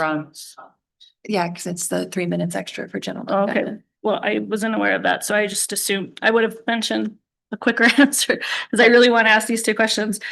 Sorry, can I ask these 2 questions? Yes, but no, Okay. staff, can you take notes and then we'll limit responses and move on. So I just really want to make sure, so I appreciate your response, and also I want to clarify, was there reasoning for not dedicating an investment specifically to high dosage tutoring, extended learning, interventionist, literacy acceleration, math acceleration, or evidence-based achievement gap programs? Sure. Yep. I would say when we looked at Attune Education Partners diagnostic for us, their recommendation was your tier 1 that you heard Chief Hathaway say is what we do with every kid every day. They said that's our problem. It was not this one small group that needs high dosage tutoring. It's not this small team that needs more interventionists. They said universally what we would call tier 1 instruction every day, every minute, every homeroom is not at the rigor. And so for us, investing and pushing that and really leaning in on what we would call tier 1 instruction for every kid, that has to move. We're not talking about, our baseline tier 1 instruction has got to get to the rigor. And very importantly, our emerging bilingual students who are our majority, are bilingual thinkers, our students with disabilities who are the subgroups that are really not keeping up. We have to teach with those particular students and their needs in mind. We have to make sure they can access the rigor of the curriculum. The daily lesson design is intended to do that, is to make sure the tools and support so that every kid, especially emerging bilingual students, can access the content areas in place. That's why we're not going after these small interventions, is because we need universal improvement. Okay. And so if the MLO passes and the achievement gap remains largely unchanged after 3 years, what corrective actions is administration recommending, and what accountability measures should the board put in place? Great question. I would say watch the strategic plan outcomes. We're going to know before 3 years down the MLO if our strategic plan's working. I would say, especially as we get into year 3 and 4 and start to get some data. I mean, we're getting, as you heard tonight, we're getting really positive culture data, that mindsets are shifting, data culture, instructional rigor, classroom behavior. We're starting to move in ways we need to move to implement and execute our strategic plan. What we expect to see now in the next 2 to 3 years is that student growth and student outcome will start to step up. If we don't start to see that in the next 2 to 3 years, you should expect to hear from us some course corrections, some recommendations, but it won't be around an MLO. It'll be around strategic plan updates. Thanks. Sorry to move us along here. We're going to cover this, a lot of ground to go still. So at this time, we would welcome members of the public who have signed up to address the board. There are 0 speakers signed up tonight. The board allots 45 minutes for public comment. To respect the time of speakers are to limit their remarks to 3 minutes or less. Members of the public who wish to share their views with the board may also do so in writing at any time. For this evening's public comment, we received 0 written comments. So the next business in order is the approval of the consent agenda, which includes routine personnel, minutes from our 526 board meeting and 6-4 special virtual board meeting, policies IHBB, BDE, BDI, and repeal of policy IL, approval of the proposed 26-27 Board of Education meeting schedule, and approval of the ESEA general assurance form for fiscal year 27. Directors, are there any items that you would like to pull off the consent agenda for a separate discussion and vote? Hearing none, do I have a motion to approve the consent agenda? I move that we approve the consent agenda as presented. Do I have a second? I second. Call the vote. Director DeFreitas, Aye. Director Delk, Aye. Director Kuhlenberg, Aye. Director Nimmo, Aye. Director Ramirez. Aye. Thank you. And the next business in order is now the discussion on the early retirement incentive update and revision. Do we have staff that wants to offer opening remarks or just start with board questions? Chair, I suggest that we jump right into board questions. I agree. So then Director Kuhlenberg, would you like to begin? I'm happy to. Thank you for the comprehensive memo and the work that's been done on this since the last board meeting. I know we had a number of questions and that everything was largely open-ended. It seems that there is at least a plan in place for next year. I'm curious what and I know we can't predict the future, but what is the long-term goal for this? It seems like it's already an unsustainable investment. At the same time, I understand we have staff that are depending on it. I also understand we don't have neighboring districts that offer this. It seems like a nice to have in a time where we're trimming the fat and we're tightening our belts. And so I understand why we're keeping it for the next year, but at close to $1 million, this is a huge investment for the board. When not so long ago, we were discussing a $300,000 investment for all of our ACE programming, and that was on the chopping block. So this is big, and I would love to know more behind the reasoning for it being in place as it is for the next year and the plan for winding it down after that. Yeah, I would say, and jump in, Chief Chicoine, if I miss anything, the goal is to wind it down. The goal is to take our goal is not to just eliminate entirely, but to take the approximately $600,000 that we've been able to build into recurring budgets and reinvest that into staff salaries, because we think over the long term, that's actually going to pay off better than any retirement benefit. And so the goal is to have a plan to wind this down, to mitigate the liability as quickly as possible.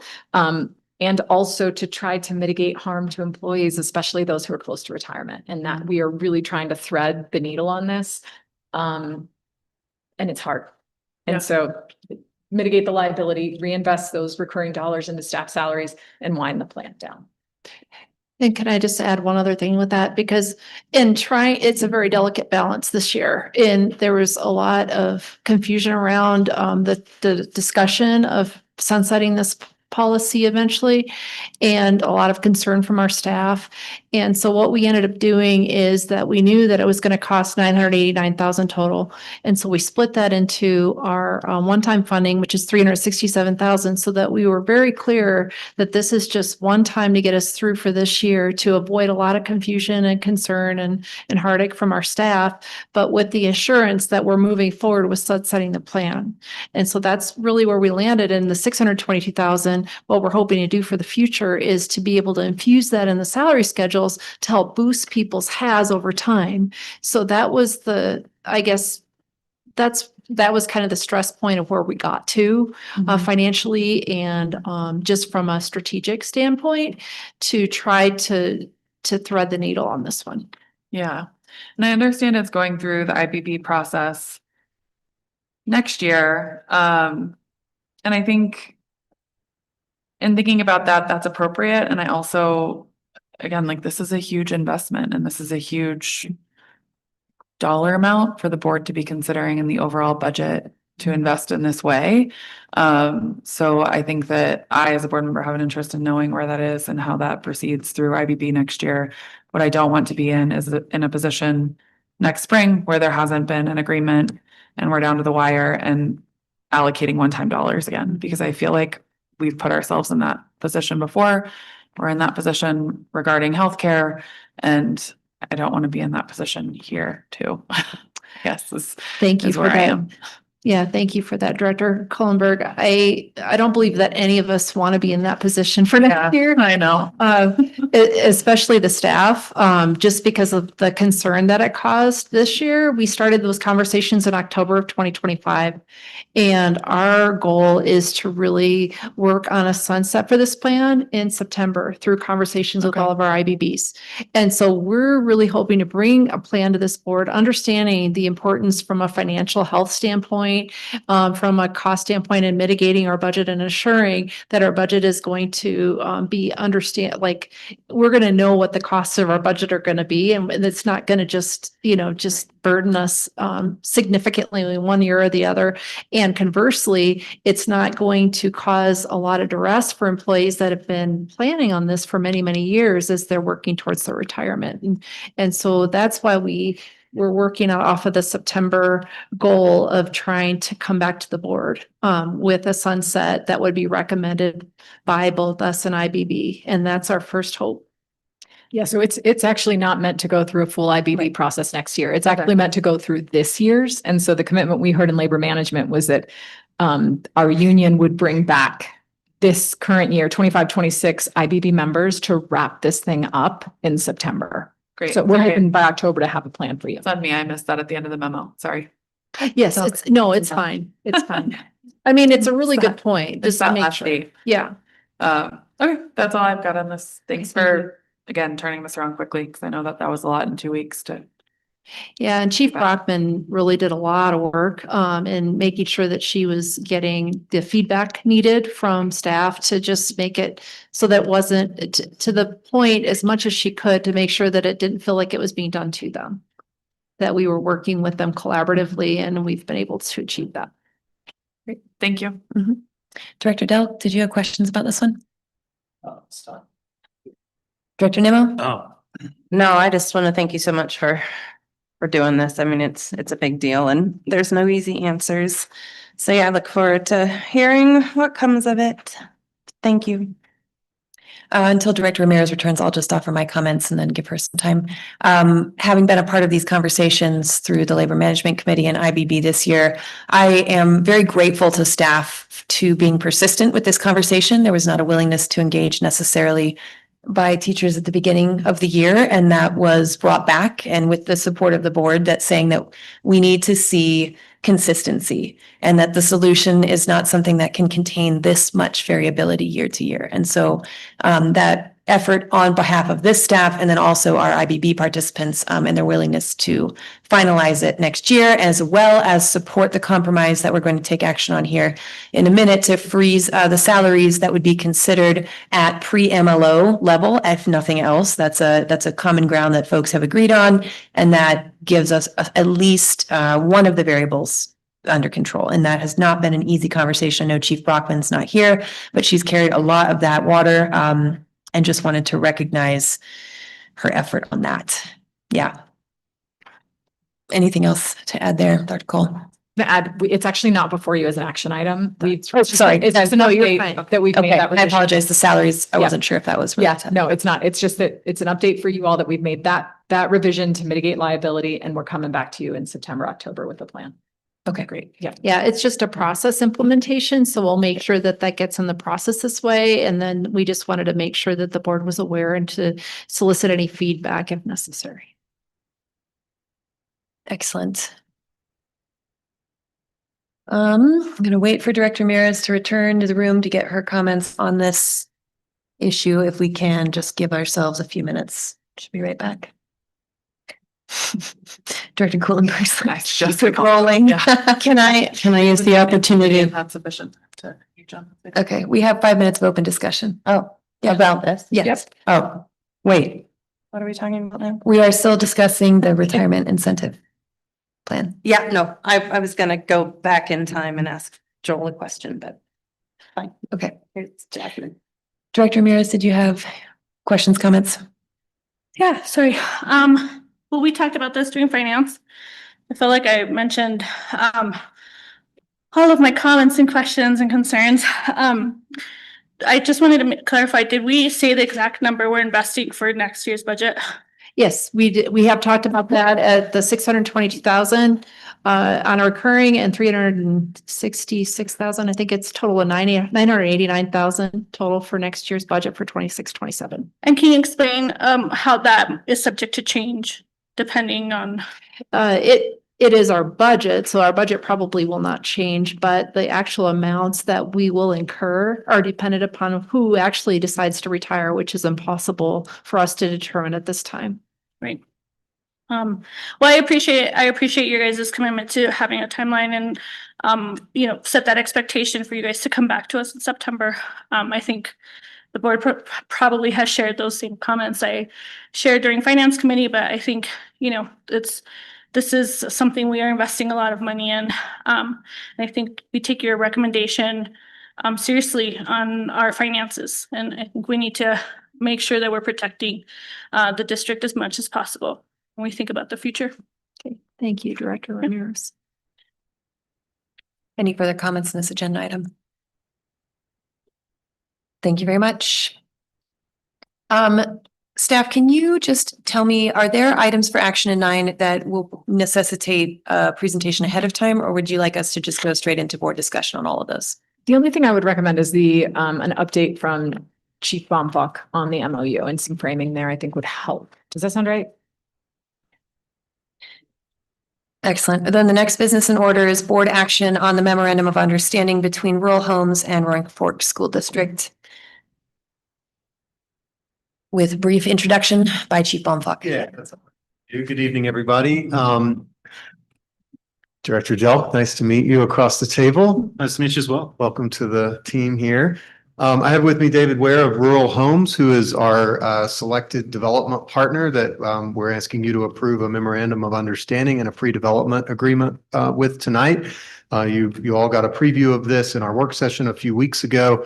And just as really quick history, this starts all the way back with our 10-year staff housing master plan, where we identified a need for over 300 units of housing, and in particular, a need for more ownership opportunities, similar to what we've had such success with at Basalt Vista, and that can help also free up some of our rental units and give people a real way to build equity and put down roots and make long-term commitments to the district.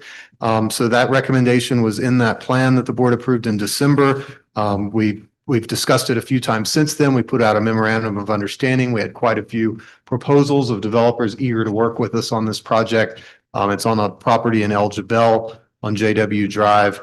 And the committee unanimously selected Rural Homes, and David can tell you maybe just a 90-second version of who they are. And we're really looking forward to working with them and moving this forward. The feedback from the board at our work session was to clarify sort of the decision points and potential off ramps to limit the district's exposure and risk in the project. And I think we've done a nice job of that with a feasibility period and a check-in at the end of that, whether we want to move forward with entitlement to ask the Eagle County for approval, and then a check-in at the end of that. Do we want to move forward with development? And I'm confident that even if we decided not to move forward at any of those points, we would have gotten a lot of value out of the process. So we will have at the end of the feasibility period a site plan that's ready for submittal that we could use at another time if we decided for whatever reason not to move forward. So with that, I might ask David for just a really brief overview of Rural Homes and then take your.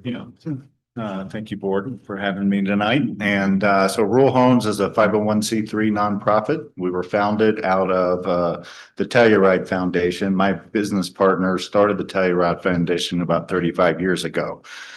We are solely laser focused across the state on providing workforce affordable housing for teachers, nurses, town administrators, EMS, fire, etc. I think Ben and I, and with your support, have done a very good job limiting the risk for the school district on both financial side. This would be, if it moves forward through the paradigm, it's a for sale product. We would take all the risk on the development, the cost, the sales, in conjunction with Ben and you guys at the board. And we had some very good stakeholder meetings today in the Valley that were very positive, supporting this project. So these are not easy to do. Obviously, there's a lot of pushback given traffic, CDOT, all the things you already know. And we hear it everywhere across the state we go. We're working with one other school district right now, the Telluride School District, under the same approach. They're keeping a few houses in rental stock, and we're doing the same, basically same program with them. So, that's really, what we're trying to achieve here. And we're going to do some fundraising in the valley to help support, the additional financial need. If we don't get the fundraising, we have all the capital to do it behind the scenes. So. Yeah, I think that's all we have. So the welcome to questions. Fantastic. We'll now have 2 minutes for each board member to ask questions or offer comments. Director Delk, can you kick us off this time? Certainly. Can you tell me a little bit more about the off ramps and some of the, phases or points where you'll make that decision? Sure, I think you'd actually be better positioned these. Yeah, these are complex projects, and our job right now for the next 3 to 6 months is to determine the viability and the feasibility of the project in the most efficient manner with Eagle County and the district. At that point in time, we're going to present a full feasibility report, with Ben and to the board, and there's an off ramp right there. Our job as developers, and especially in this space, is to step on every landmine we can within the first 30 days. Is it a permanent roadblock or is it a temporary roadblock? If the decision is go at feasibility, we will then prepare all the formal documents for the land use applications. We will take it through that entitlement process, and the goal is to have 60 plus or minus units on the property entitled to be built. In Colorado, you have a 3-year vesting right. So those entitlements would be in position for 3 years if the decision was not made to go forward. At that point, there is another check-in. If the decision is to go, the construct is that the district deeds the land to an entity that we will set up, an LLC. We will take all the development and sales risk and work with the district to then fill the funnel of buyers. So there's really 2 check-in points. One at the end of feasibility, because what we've, conceptually through the RFP, we've already drawn, what we think to base our performance and math on.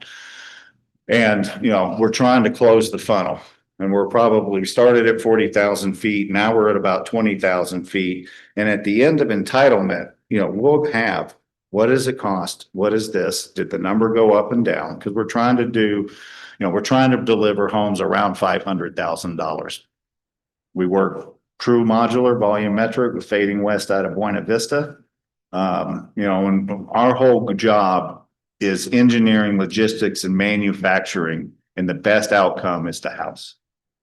We're not doing traditional home building methods because you can't do that and make affordable housing work. So that's our intent. So we built in 2 protections for you.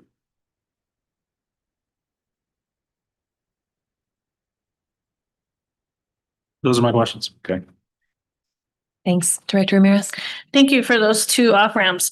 I do want to clarify. So are we saying that we are investing 350 for this project until we get to the feasibility phase? It's just 300,000 through the entire paradigm. So feasibility and entitlements through construction and delivery. We cap that based on I'm having these conversations all the time. So, and listening in. So, budget is a big issue. So, we're taking a lion's share of that load. Okay, so if we off ramp at feasibility, 300. Yeah. And if we off ramp at the entitlement phase, it's the same. Okay. There was one question I had. There was a date in here that I wanted to clarify. It's a bullet point says, taking into account the 12-12-15 staff housing master plan. Is that our housing? And that we're using the 15, not the most recent one we approved? That would have been a typo. That would have been 12-12-25. Okay. That's when this board approved that. So I'll correct that. Thanks for catching Thank you. that. I was just wondering, well, I appreciate the team's effort to make sure that my questions were answered on this. This is obviously something really important to us. We care deeply about staff housing and making sure staff can live here where they work. I also think in the time like this, where we are obviously talking about our budget, it was really important to me to know what the expectation was. And so I really appreciate the work your nonprofit does and the collaboration you're willing to do with our team to make sure we can try to fulfill that and also give the board an opportunity to decide if it's the best investment for our money right now. Thank you. Director Nimmo? I'm always afraid my questions are stupid, but I'm curious. No concern about labor? Like, have plenty of No. workers? There's major concern with labor in construction. We're the lowest industry that has not achieved any innovation. Yeah. For every one person coming in, there's 10 people leaving. The reason we're using volumetric modular built in a controlled environment, one, it's better built, and two, we don't have that labor risk anymore. So what happens in our business model is if we get the green light to go start horizontal development, we will start the roads and curb and gutter and streets and water. In the factory, the production line starts at the same time. We actually use precasted foundations that are built off site. So when we're ready and we have the building permits in place, we will dig 21 foundations and those will be done in about 3 days. Those units will come and be staged on the site. We will deliver, set those homes. That's about 10 days. And then you'll have COs and move-ins 30 days later. The analogy is a car. Toyota and all those do it really well. What we're trying to do in the modular space is make it just like a car, to where you're not going to do this over here and this over here. We get pushback a little bit because of the local workforce, but the local workforce will build the horizontal development. The local workforce will have a very small scope of work that is absolutely repeatable across the paradigm. And what that allows us to do in larger, more complex projects, you've got a master electrician that charges $350 an hour. All we need is the $55 an hour, apprentice, because it is the same all the way down the paradigm. So that's, it's growing in the state. We have direct relationships with DOLA, OEDIT, and right up to Governor Polis that support this. So you're going to hear more and more and more about modular construction or manufactured or offsite, just as the industry changes in that shift. So far in all of your,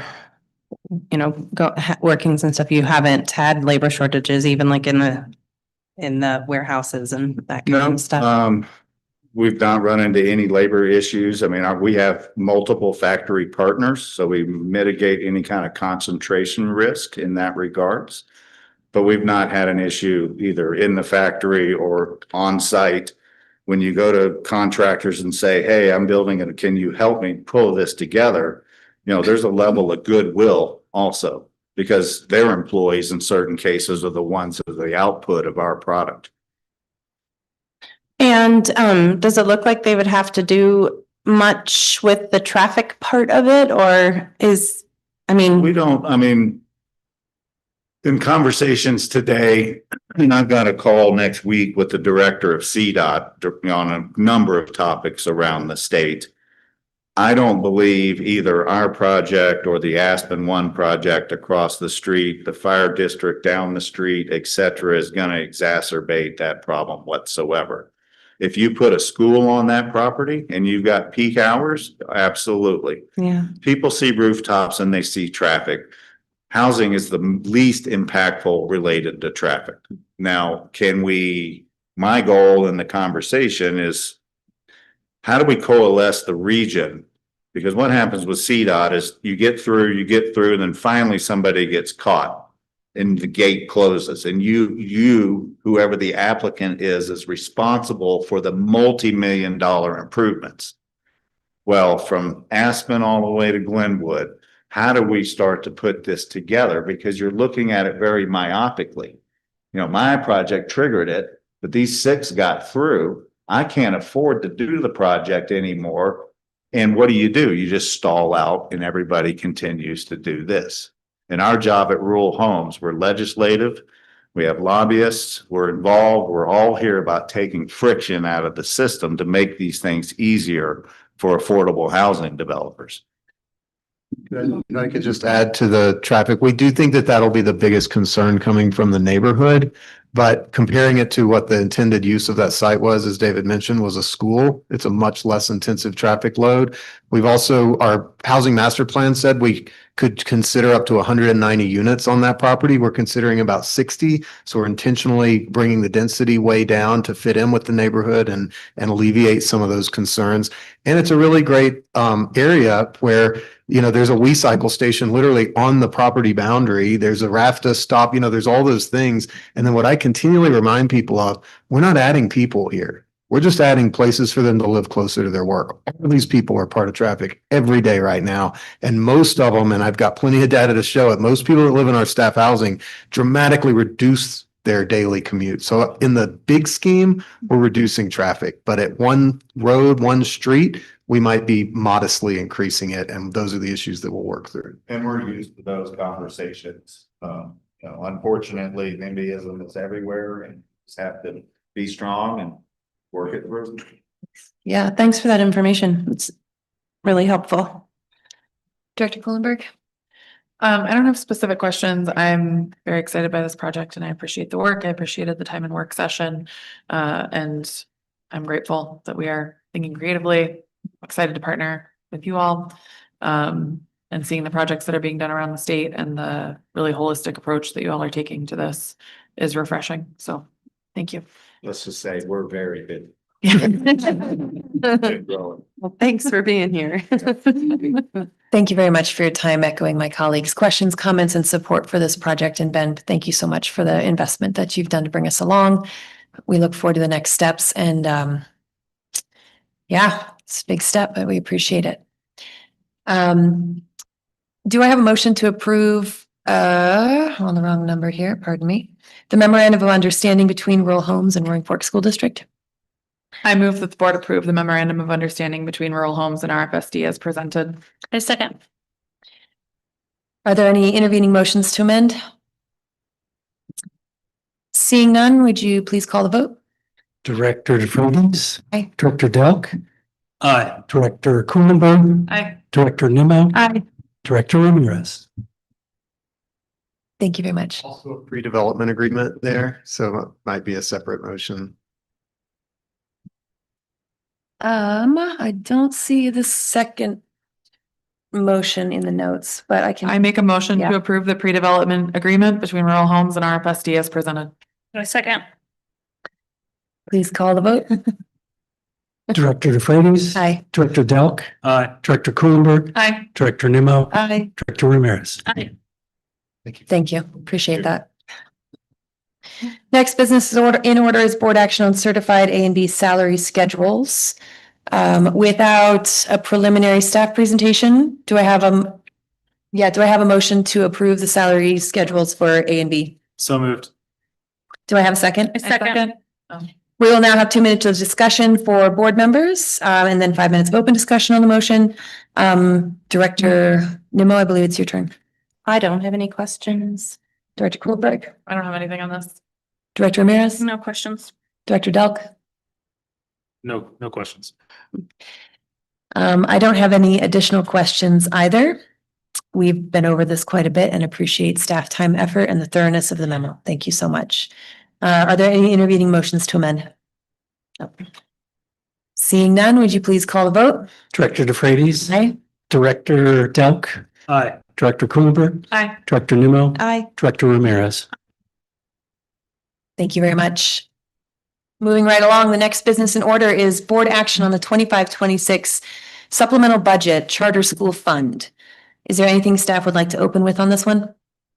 The only thing is this is just pretty much a requirement of the state. And this is just to make sure that we are approving the final budgets as the charter schools have approved themselves. Then do I have a motion to approve the 25-26 supplemental budget charter school fund? I move that the board approve the 25-26 supplemental budget charter school fund as presented. Do I have a second? I second. We now have 2 minutes of board discussion. Director Kuhlenberg, I don't have anything. Director Ramirez, No questions. Director Delk, No questions. Director Nimmo. No question. I have no questions either. Thanks for keeping us caught up on all of these requirements. Appreciate it. And finally, oh, sorry. Would you please call the vote? Are there any, Are there any intervening motions to amend? No. Seeing none, will you please call the vote? Great. Director DeFreitas, Aye. Director Delk, Aye. Director Kuhlenberg, Aye. Director Nimmo, Aye. Director Ramirez. Aye. Motion passes. Next business in order is the approval of the 26-27 budget appropriation and 26-27 budgeted use of beginning fund balance resolutions. We will have discussion after the motion, but do I have a motion to approve the 26-27 budget appropriation and 26-27 budgeted use of beginning fund balance resolution? I make a motion to approve the 26-27 budget appropriation and 26-27 budgeted use of beginning fund balance resolution. Do I have a second? I second. 2 minutes of board discussion, beginning with Director Ramirez. No questions. Director Delk, No questions. Director Nimmo. I actually have a question. Our reserve fund gives us how many days or how many months of like would cover how much? Which fund? I'm sorry. Our reserve fund, right? Reserve We fund. operate off Reserve fund. reserve. Oh, Yes. How long could we operate off of the reserves? it's roughly, okay, so then it's roughly, well, it's 10% of our reserves, so that would equate to roughly a month. If you're gonna look at our minimum fund balance, but we are slightly above that. So I would say we're about at a month and a half. I think in the future, I would like us to be more like 2 months. But that's just a side note. No, that makes sense. Thank you for that question. Yeah. That's all I have. Director Kuhlenberg. I don't have anything specific on this. I will reiterate that I'm very grateful that I think this is the 8th time that we are seeing the budget this spring and that we have had ample opportunity to ask questions and engage on this in a meaningful way. Thank you. Yeah, the continuity and availability of this information, making time for it in the agenda is very much appreciated. These are long nights. It's not easy on staff. We see that and we just really appreciate your time. Absolutely. Well, I heard what you said last year and I wasn't gonna let that happen again. I was really determined to make sure that you guys were tired of me by the time the budget is done, that I succeed. You can get the stamp for that. That's regret that we asked for. 5 minutes of open discussion if there's any other thoughts. I just want to echo the gratitude, presenting a structurally balanced operating budget. And the amount of effort and time you put in is exceptional. So I look forward to approving this enthusiastically. Are there any intervening motions to amend? Seeing none, would you please call the vote? I know, going back and forth. Director DeFreitas, Aye. Director Delk, Aye. Director Kuhlenberg, Aye. Director Nimmo, Aye. Director Ramirez. Thank you so much, Chief Chacoin. I hope you get a break. Just for a little bit. A minute. We're already on to the next, but. Of course. Oh, yeah. Thanks.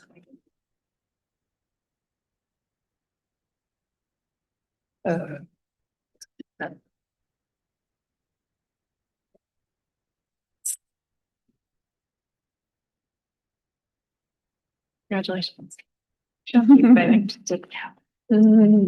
Check the box officially. Yes, exactly. Thank you. All right, since there was an agenda amendment for 9.5 and it's already been taken care of, we are on agenda item 9.6. The next business in order is board officer elections.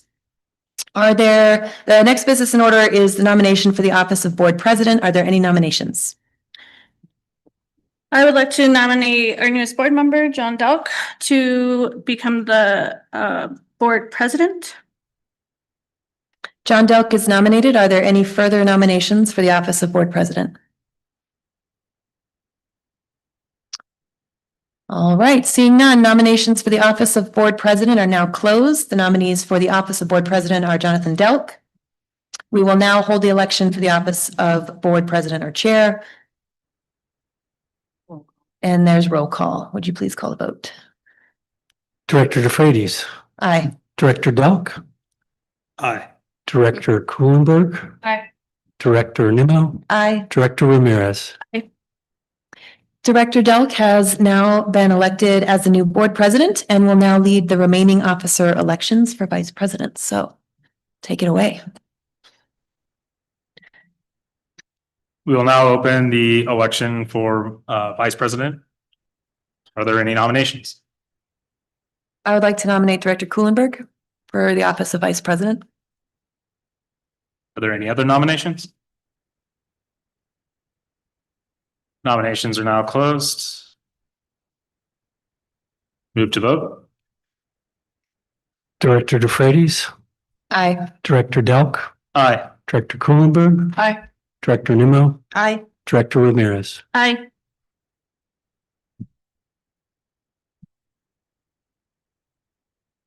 Motion No, passes.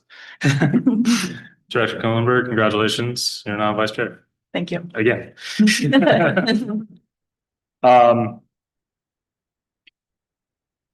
I'll yield the chair of the rest of the meeting to the vice chair for sake of continuity. Sure. The next business in order is nomination for the office of secretary and treasurer of the board. One person may simultaneously hold both the office of secretary and treasurer. Are there any nominations? I would like to nominate myself to stay. Any other nominations? Seeing none, nominations for the office of secretary and treasurer are closed. Would you please call the vote? Director DeFreitas, Aye. Director Delk, Aye. Director Kuhlenberg, Aye. Director Nimmo, Aye. Director Ramirez. Director Ramirez has been elected to stay on as the board secretary and treasurer. Congratulations. The next business in order is future agenda topics, board tracker requests. Director Ramirez has 2 minutes to discuss her board tracker request for a board work session on progress made using the funds of the last MLO and its uses and gains. Director Ramirez. Yeah, thank you for this. I did submit this board tracker request obviously before tonight's presentation. I think that given the feedback that we were able to give tonight and also the ongoing conversations you guys will be having, it would be really important for us to still have a work session on the upcoming MLO come August. And so I would like to continue to push for us to have that conversation sooner rather than later, to have a follow-up and continue that discussion. The board have comments or input on Director Ramirez's request. Director Delk, the way this works is if you submit a topic to be a work session or agenda item, we bring it up at the end of the meeting and we can have a discussion as a board on whether or not to add this to a future agenda. And we look for board consensus on determining if an item would be added to an agenda. I think it would be useful for the board to get an update in August based on recommendations from your consultant group, especially prior to seeing the ballot language in front of us in a public meeting. I don't know if the timeline works because I know it's tight to get it submitted to the state. So maybe talk us through that. Sure. Given the current board calendar for next year, there is one meeting that would enable us to have formal board action on ballot language and the mill proposal. And that will be the August 26th meeting. And we're trying to hit a September 4th deadline to get ballot language submitted. So it would be, if we have that general consensus to move in that direction, it would need to be at the August 26th meeting that we dedicate at least part of that work session to this topic. Do you feel like we should, as a team, is that August 22nd our board retreat? We haven't scheduled the full day board retreat. That was something we're going to take care of today with the tracker that we created within a schedule. So then maybe we can also, during the board retreat, have that special work session. Sure. It could happen then as well. Yeah. Okay. I would agree. I would have an interest in talking more about it, especially once we've engaged a consultant and we're closer to nailing down ballot language. Director Nimmo, do you have any thoughts on this? No, if there's more to be known about it, I'd like to know. Okay. So we'll add this to the list of work session items and shoot to get that in with the retreat in August. I'm gonna close that one, so everyone's satisfied. Okay, next business in order is again a future agenda topic, board tracker request. Director Ramirez has requested a review and revision of policy JM-A, our seal of biliteracy. Director Ramirez. Thanks. Yeah, so I just asked for, we had the really great information come back to us about the seal of biliteracy and also the new one, the seal for climate literacy. And I had asked the question year prior of the number and how many students from each of our high schools were graduating with that, and was sort of impressed upon the fact that we don't have growth in some of those schools in the seal of biliteracy numbers. So I would like to bring that policy forward so that we can talk about impact, see if there's a way that we as a team can really talk about how, being that we're 60% Latino demographic, I think it makes a lot of sense for us to try to push that we have some expectation on how many of our students are able to accomplish the seal of biliteracy. I know this has been a long conversation with like the Aspen School District having high numbers in their seal of biliteracy, and I think it's important for us to have that conversation. So are you looking for it to show up in policy committee at the beginning of next year, or were you looking for a work session? No, so I would like to revise and bring to policy committee. Do we currently have a JM /A?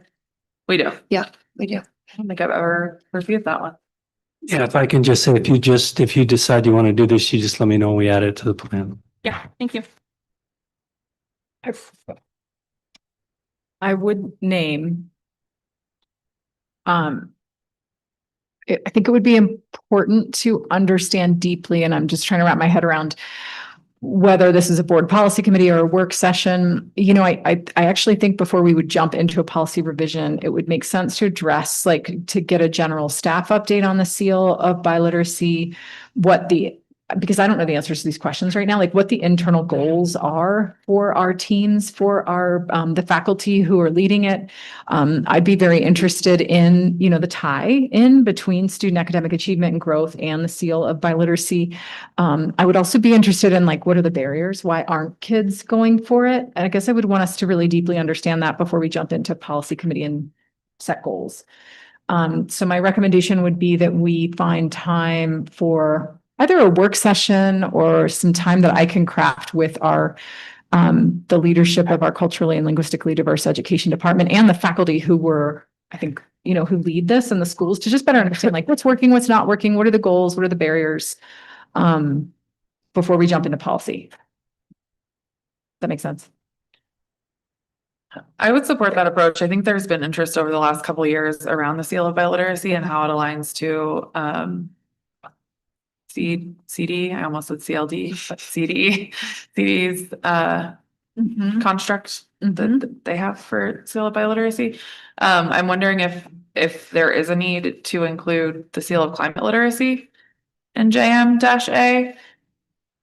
Maybe Jonathan, do you know if that is a recommended update from CASB in any way to include the new seal of climate literacy or a policy around the new seal of climate literacy? Okay. The other thing that we could do, can I refine my recommendation? We have a CLDE program review. That's our culturally and linguistically diverse education annual program review, policy required, coming up, I think, in October or November, sometime this fall. What if we add to that an overview of the seal of biliteracy, numbers, trends, barriers, kind of an update, and we work from there to any policy and implications. Does that make sense? Would that work to put it as part of that CLDE program? Can you clarify for me? Because I think what I'm trying to understand is the turnaround time on that. So when a student is in that program, are they working that entire last year of high school on focusing on taking that test for seal of biliteracy, or is this work in the making that if we start in fall, it will affect the end result? I'll be honest, it's actually a multi-year for kids to demonstrate the proficiency at the level that the seal requires. It takes multiple years for them to get there. And so it's bigger than a 1 year. often if kids are putting together portfolios because they haven't been able to demonstrate on an assessment, like they're not sitting for AP tests and they have to submit essays. Those things often do kind of happen in that last year, but I would say kids are talking about it freshman and sophomore year with counselors, with their teachers, because it's definitely not something they can do in a year. Okay. So it takes a while. I think, yeah, I don't know how you feel, Director Ramirez, but I think that it makes sense for us to have a data overview with the CLD programmatic review first in October and then move from there into policy implementation, because I think that's going to dictate any policy revisions as well as accountability measures that the board would want to include in policy. Yeah, And I think that would give us time to determine if we need to include something related to the seal of climate literacy. Sure. I'm okay with that. I would like for you to check in with Amy or the team just to make sure that if there isn't a direct impact on the students who could potentially get it that last year, if we don't do it earlier in the fall. I think that's important to me. Yeah, I mean, Okay. I don't think totally. My sense is that if kids aren't working on it by October, November, September, October, November, if it's not on their radar, they're not going to get it done. Yeah. And with even with the policy change early in the year, we wouldn't necessarily see programmatic adjustments that academic year. It would be the next year that it would begin, I would assume. For the exact reason you pointed out. I think that's okay. I think we've got enough information to move that forward, and I'm interested in this work. Do we have a consensus of the board that's interested in this? I think Definitely. there have been offshoot conversations over the years, but Okay, I'm going to clarify my understanding, y'all. Yeah.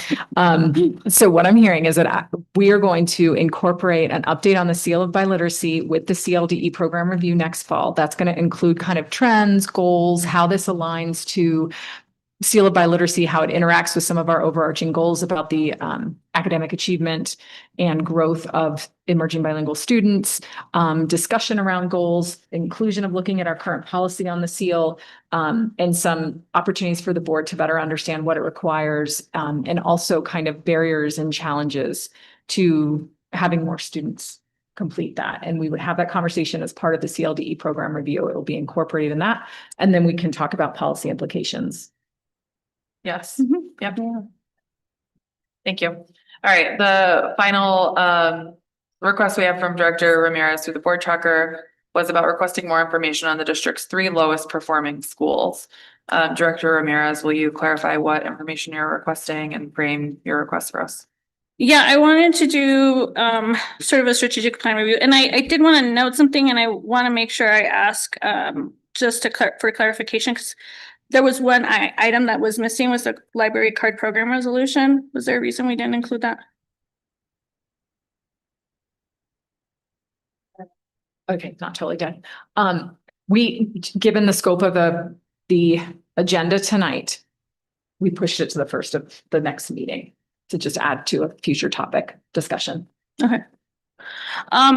Okay, so the strategic plan review and update, I think after some of the board tracker requests I've submitted, specifically director tracker request 252646, which sort of asks which of our 3 schools produce the largest achievement gap between students. I felt like it was necessary for us to have a follow-up conversation on the strategic plan review and update, to have the conversation of, sort of what that director tracker request shared. I think it's important conversation to consider some of the feedback that was shared in that tracker request, and to have follow-up conversation if the board feels that there is a need to either include some language, or if there's something there. I think it's an important conversation we need to have.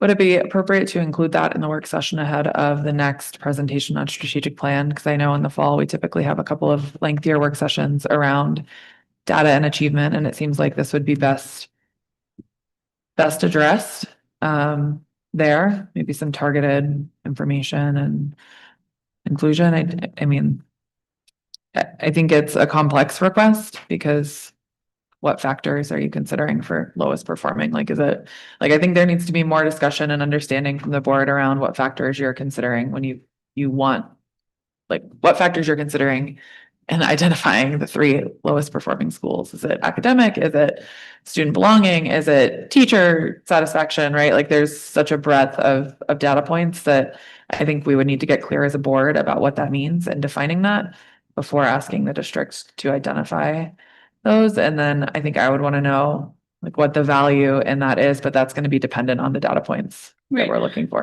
I think my hope is that the board, my hope was honestly that the board saw the director tracker request, but also, I think specifically here, it talks about ELA, mathematics and science as the, really the larger areas of metrics that are being seen. I think when I was thinking of this conversation and the strategic plan review, I know we're having the update, but I think as a team collectively, we've never had a conversation about this.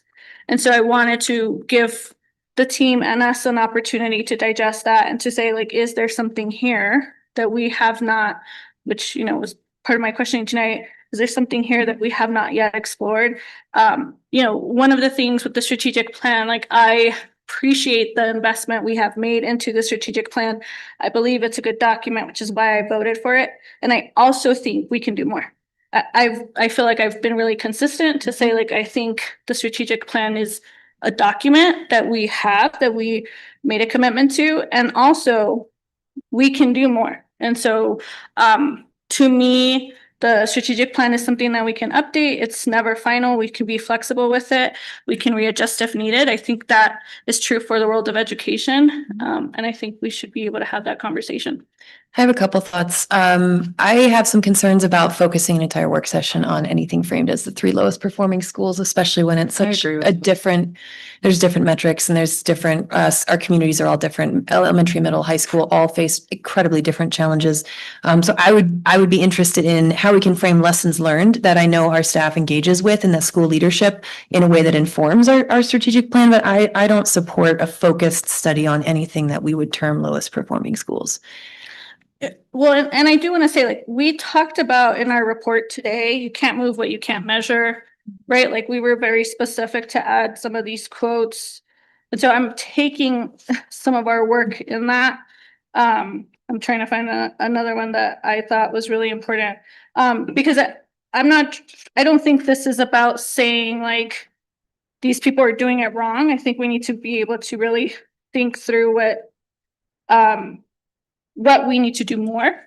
Yeah, I agree. And I also don't think that it should dominate a whole work session. I think that it would most appropriately be included with the work session where we dive deeper into the data ahead of the public presentation on strategic plan progress. And so I mean, I certainly don't foresee this as like an agenda item labeled. I think it's integral to the way. conversations, and I know that staff's looking at that data, and I know that we will do a deep dive in it. I don't know what it is necessarily we want to highlight from that staff isn't already bringing forward from their work on these issues.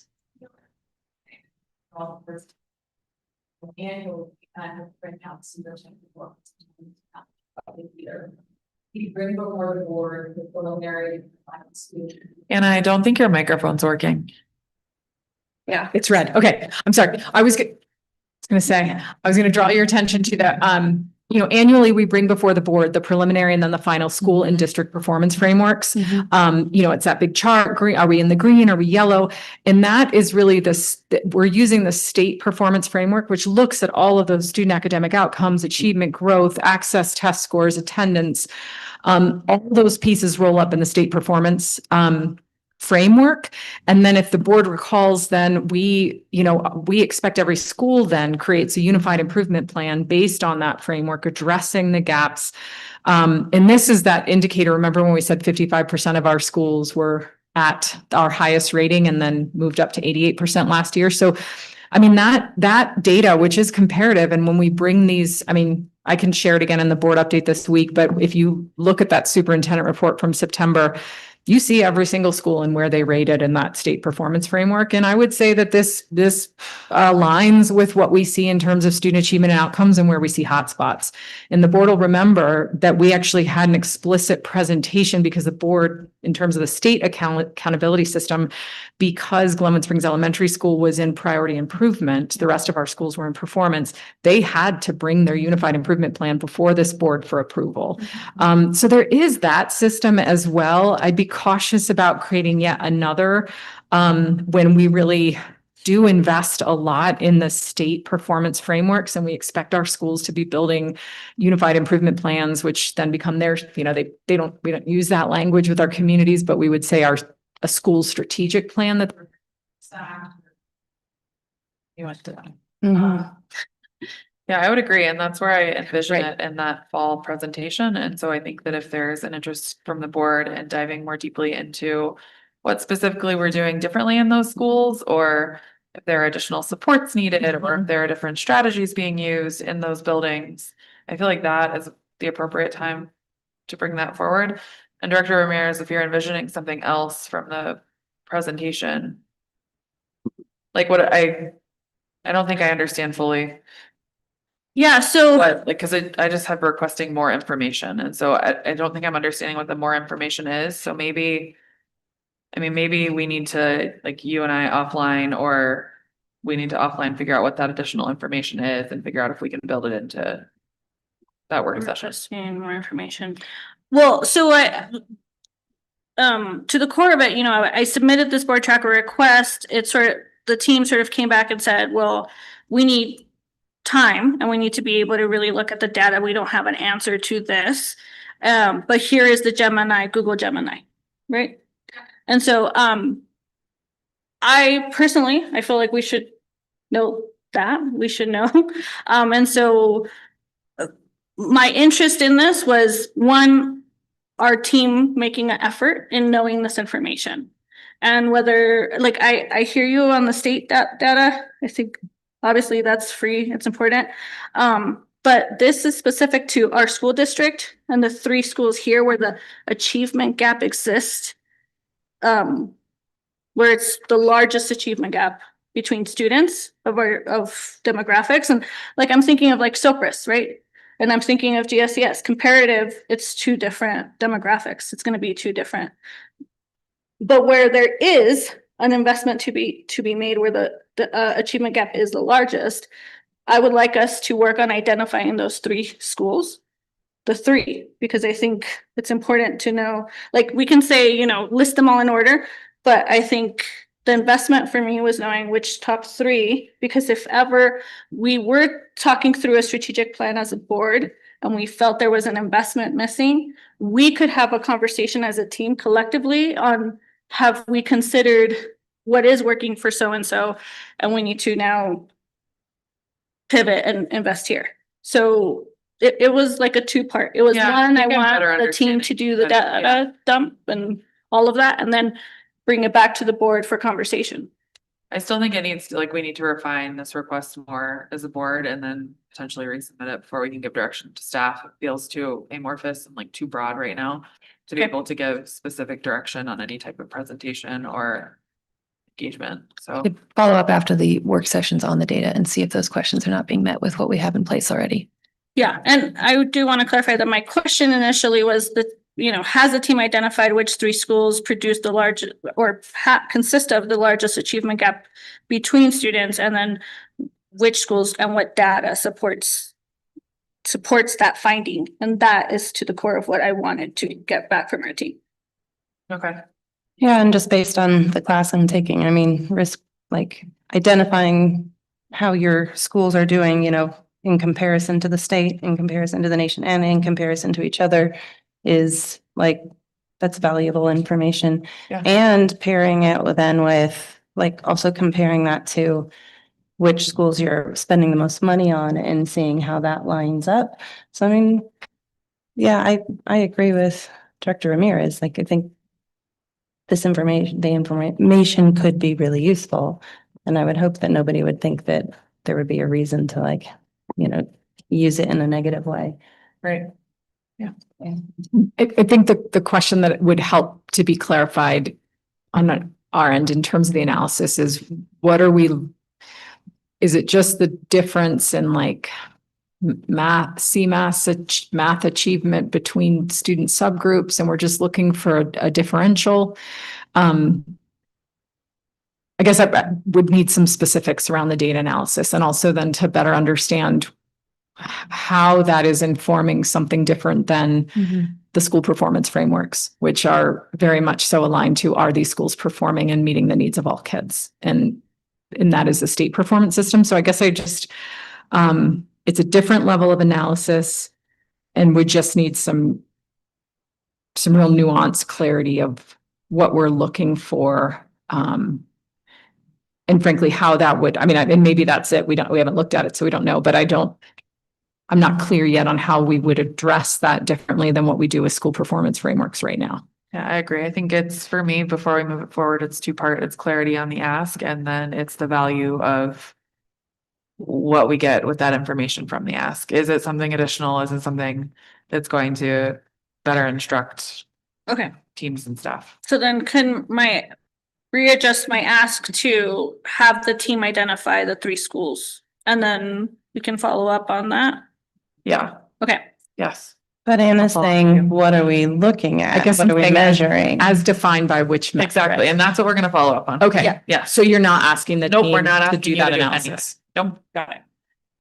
Yeah, we will follow up. We'll define what it is, resubmit the board tracker or bring it back to you. And then there's no clear direction from the board right now directing you or your staff to do anything related to this, to be very clear.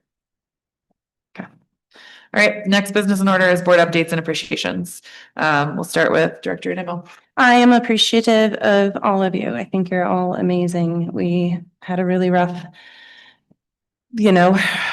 time leading up to tonight. We knew it was going to be a big deal, our work session and all the things we had to talk about. And I'm just really impressed with the adults and that you all are. I'm really grateful.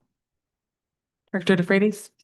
Labor Management Committee and MLO Committee have both met in the interim since our last meeting. I think you've gotten most of the updates on all of that from staff tonight, so I'm not going to dive too deep into it. Just knowing a reminder to all board members that next year we are entering into a negotiation year with the Teachers Master Contract. And so the IBB structure and interaction that we see with that negotiation may look a little bit different, and teams are working through a tight timeline, having heard both board and IBB participant recommendations that we are more respectful of our leadership's time and our participants' time, making sure that those conversations are productive and working through when and how a facilitator will participate in those conversations. So that's one of the updates that you'll definitely hear more about early on in the year. And again, RFCEA leadership changes are likely, and so the structure of that organization may look and feel a little bit different as well.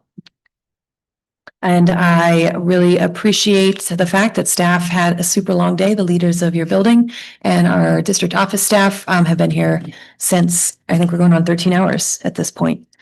Just wanted to name that, and your time is valuable and you gave it to us today. Thank you. Director Ramirez. Just want to appreciate all of the administration and teams and staff who participated in graduations. It's always the best time of the year to be able to see all of or be present at graduations and see all of our students and their accomplishments. It just is the time of the year where I have so much gratitude for families choosing to let their kids come to the Roaring Fork School District. And, I'm always really proud of not just the ceremonies, but really the feeling that families and students and staff, the investment, the time, and I think just the production that gets put on. So thank you to all of our team on that.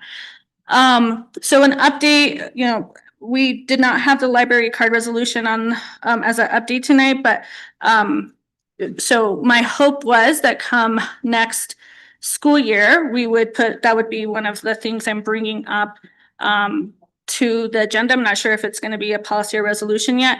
I had 2 meetings this week in regards to that. One with POGO for the Garfield County Libraries, and second with their new leadership. I'm very excited about this program. I think they're very excited. I think this is going to be an incredibly beneficial thing for our students, for the Valley, for the library district. I think I just, as the more we have conversations about its benefits, about its feasibility, about how it can support students and families in the future. It's a good thing. I feel like we've been having that conversation. I've been having that conversation a lot this week of like, it's just a really good thing. And I'm really grateful for all the time that has been spent on it. I'm really grateful to the leadership who has committed to participate in conversations on it. And I really look forward to not just supporting the library district, both of them, as we continue to do summer programming, but also just collaborating. I think it's really important to us, and it's a key component of our strategic plan to have collaboration with some of these organizations that could really help benefit us and our stakeholders. And I think it's a great thing. So wanted to make sure I gave that update. Thank you. Director Delk? I'm incredibly grateful for this board of directors, the humility and the knowledge and the capability. I look forward to helping guide this board as we progress into the future. I'm extremely thankful for this district leadership. I enjoyed the first year of my daughter's education in the Roaring Fork School District this year, and I have so many things to celebrate. We are an amazingly strong district. We have so many wonderful things happening every single day. And every challenge and adversity that we experience is only an opportunity for us to be better.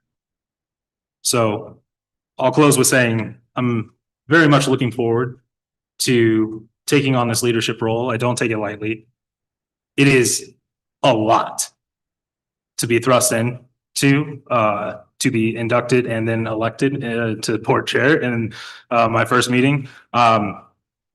But I will work as hard as I can with the board members, with the leadership, and with the community to make sure that we are a steady operator and we continue to drive towards our strategic plan and we drive towards excellence.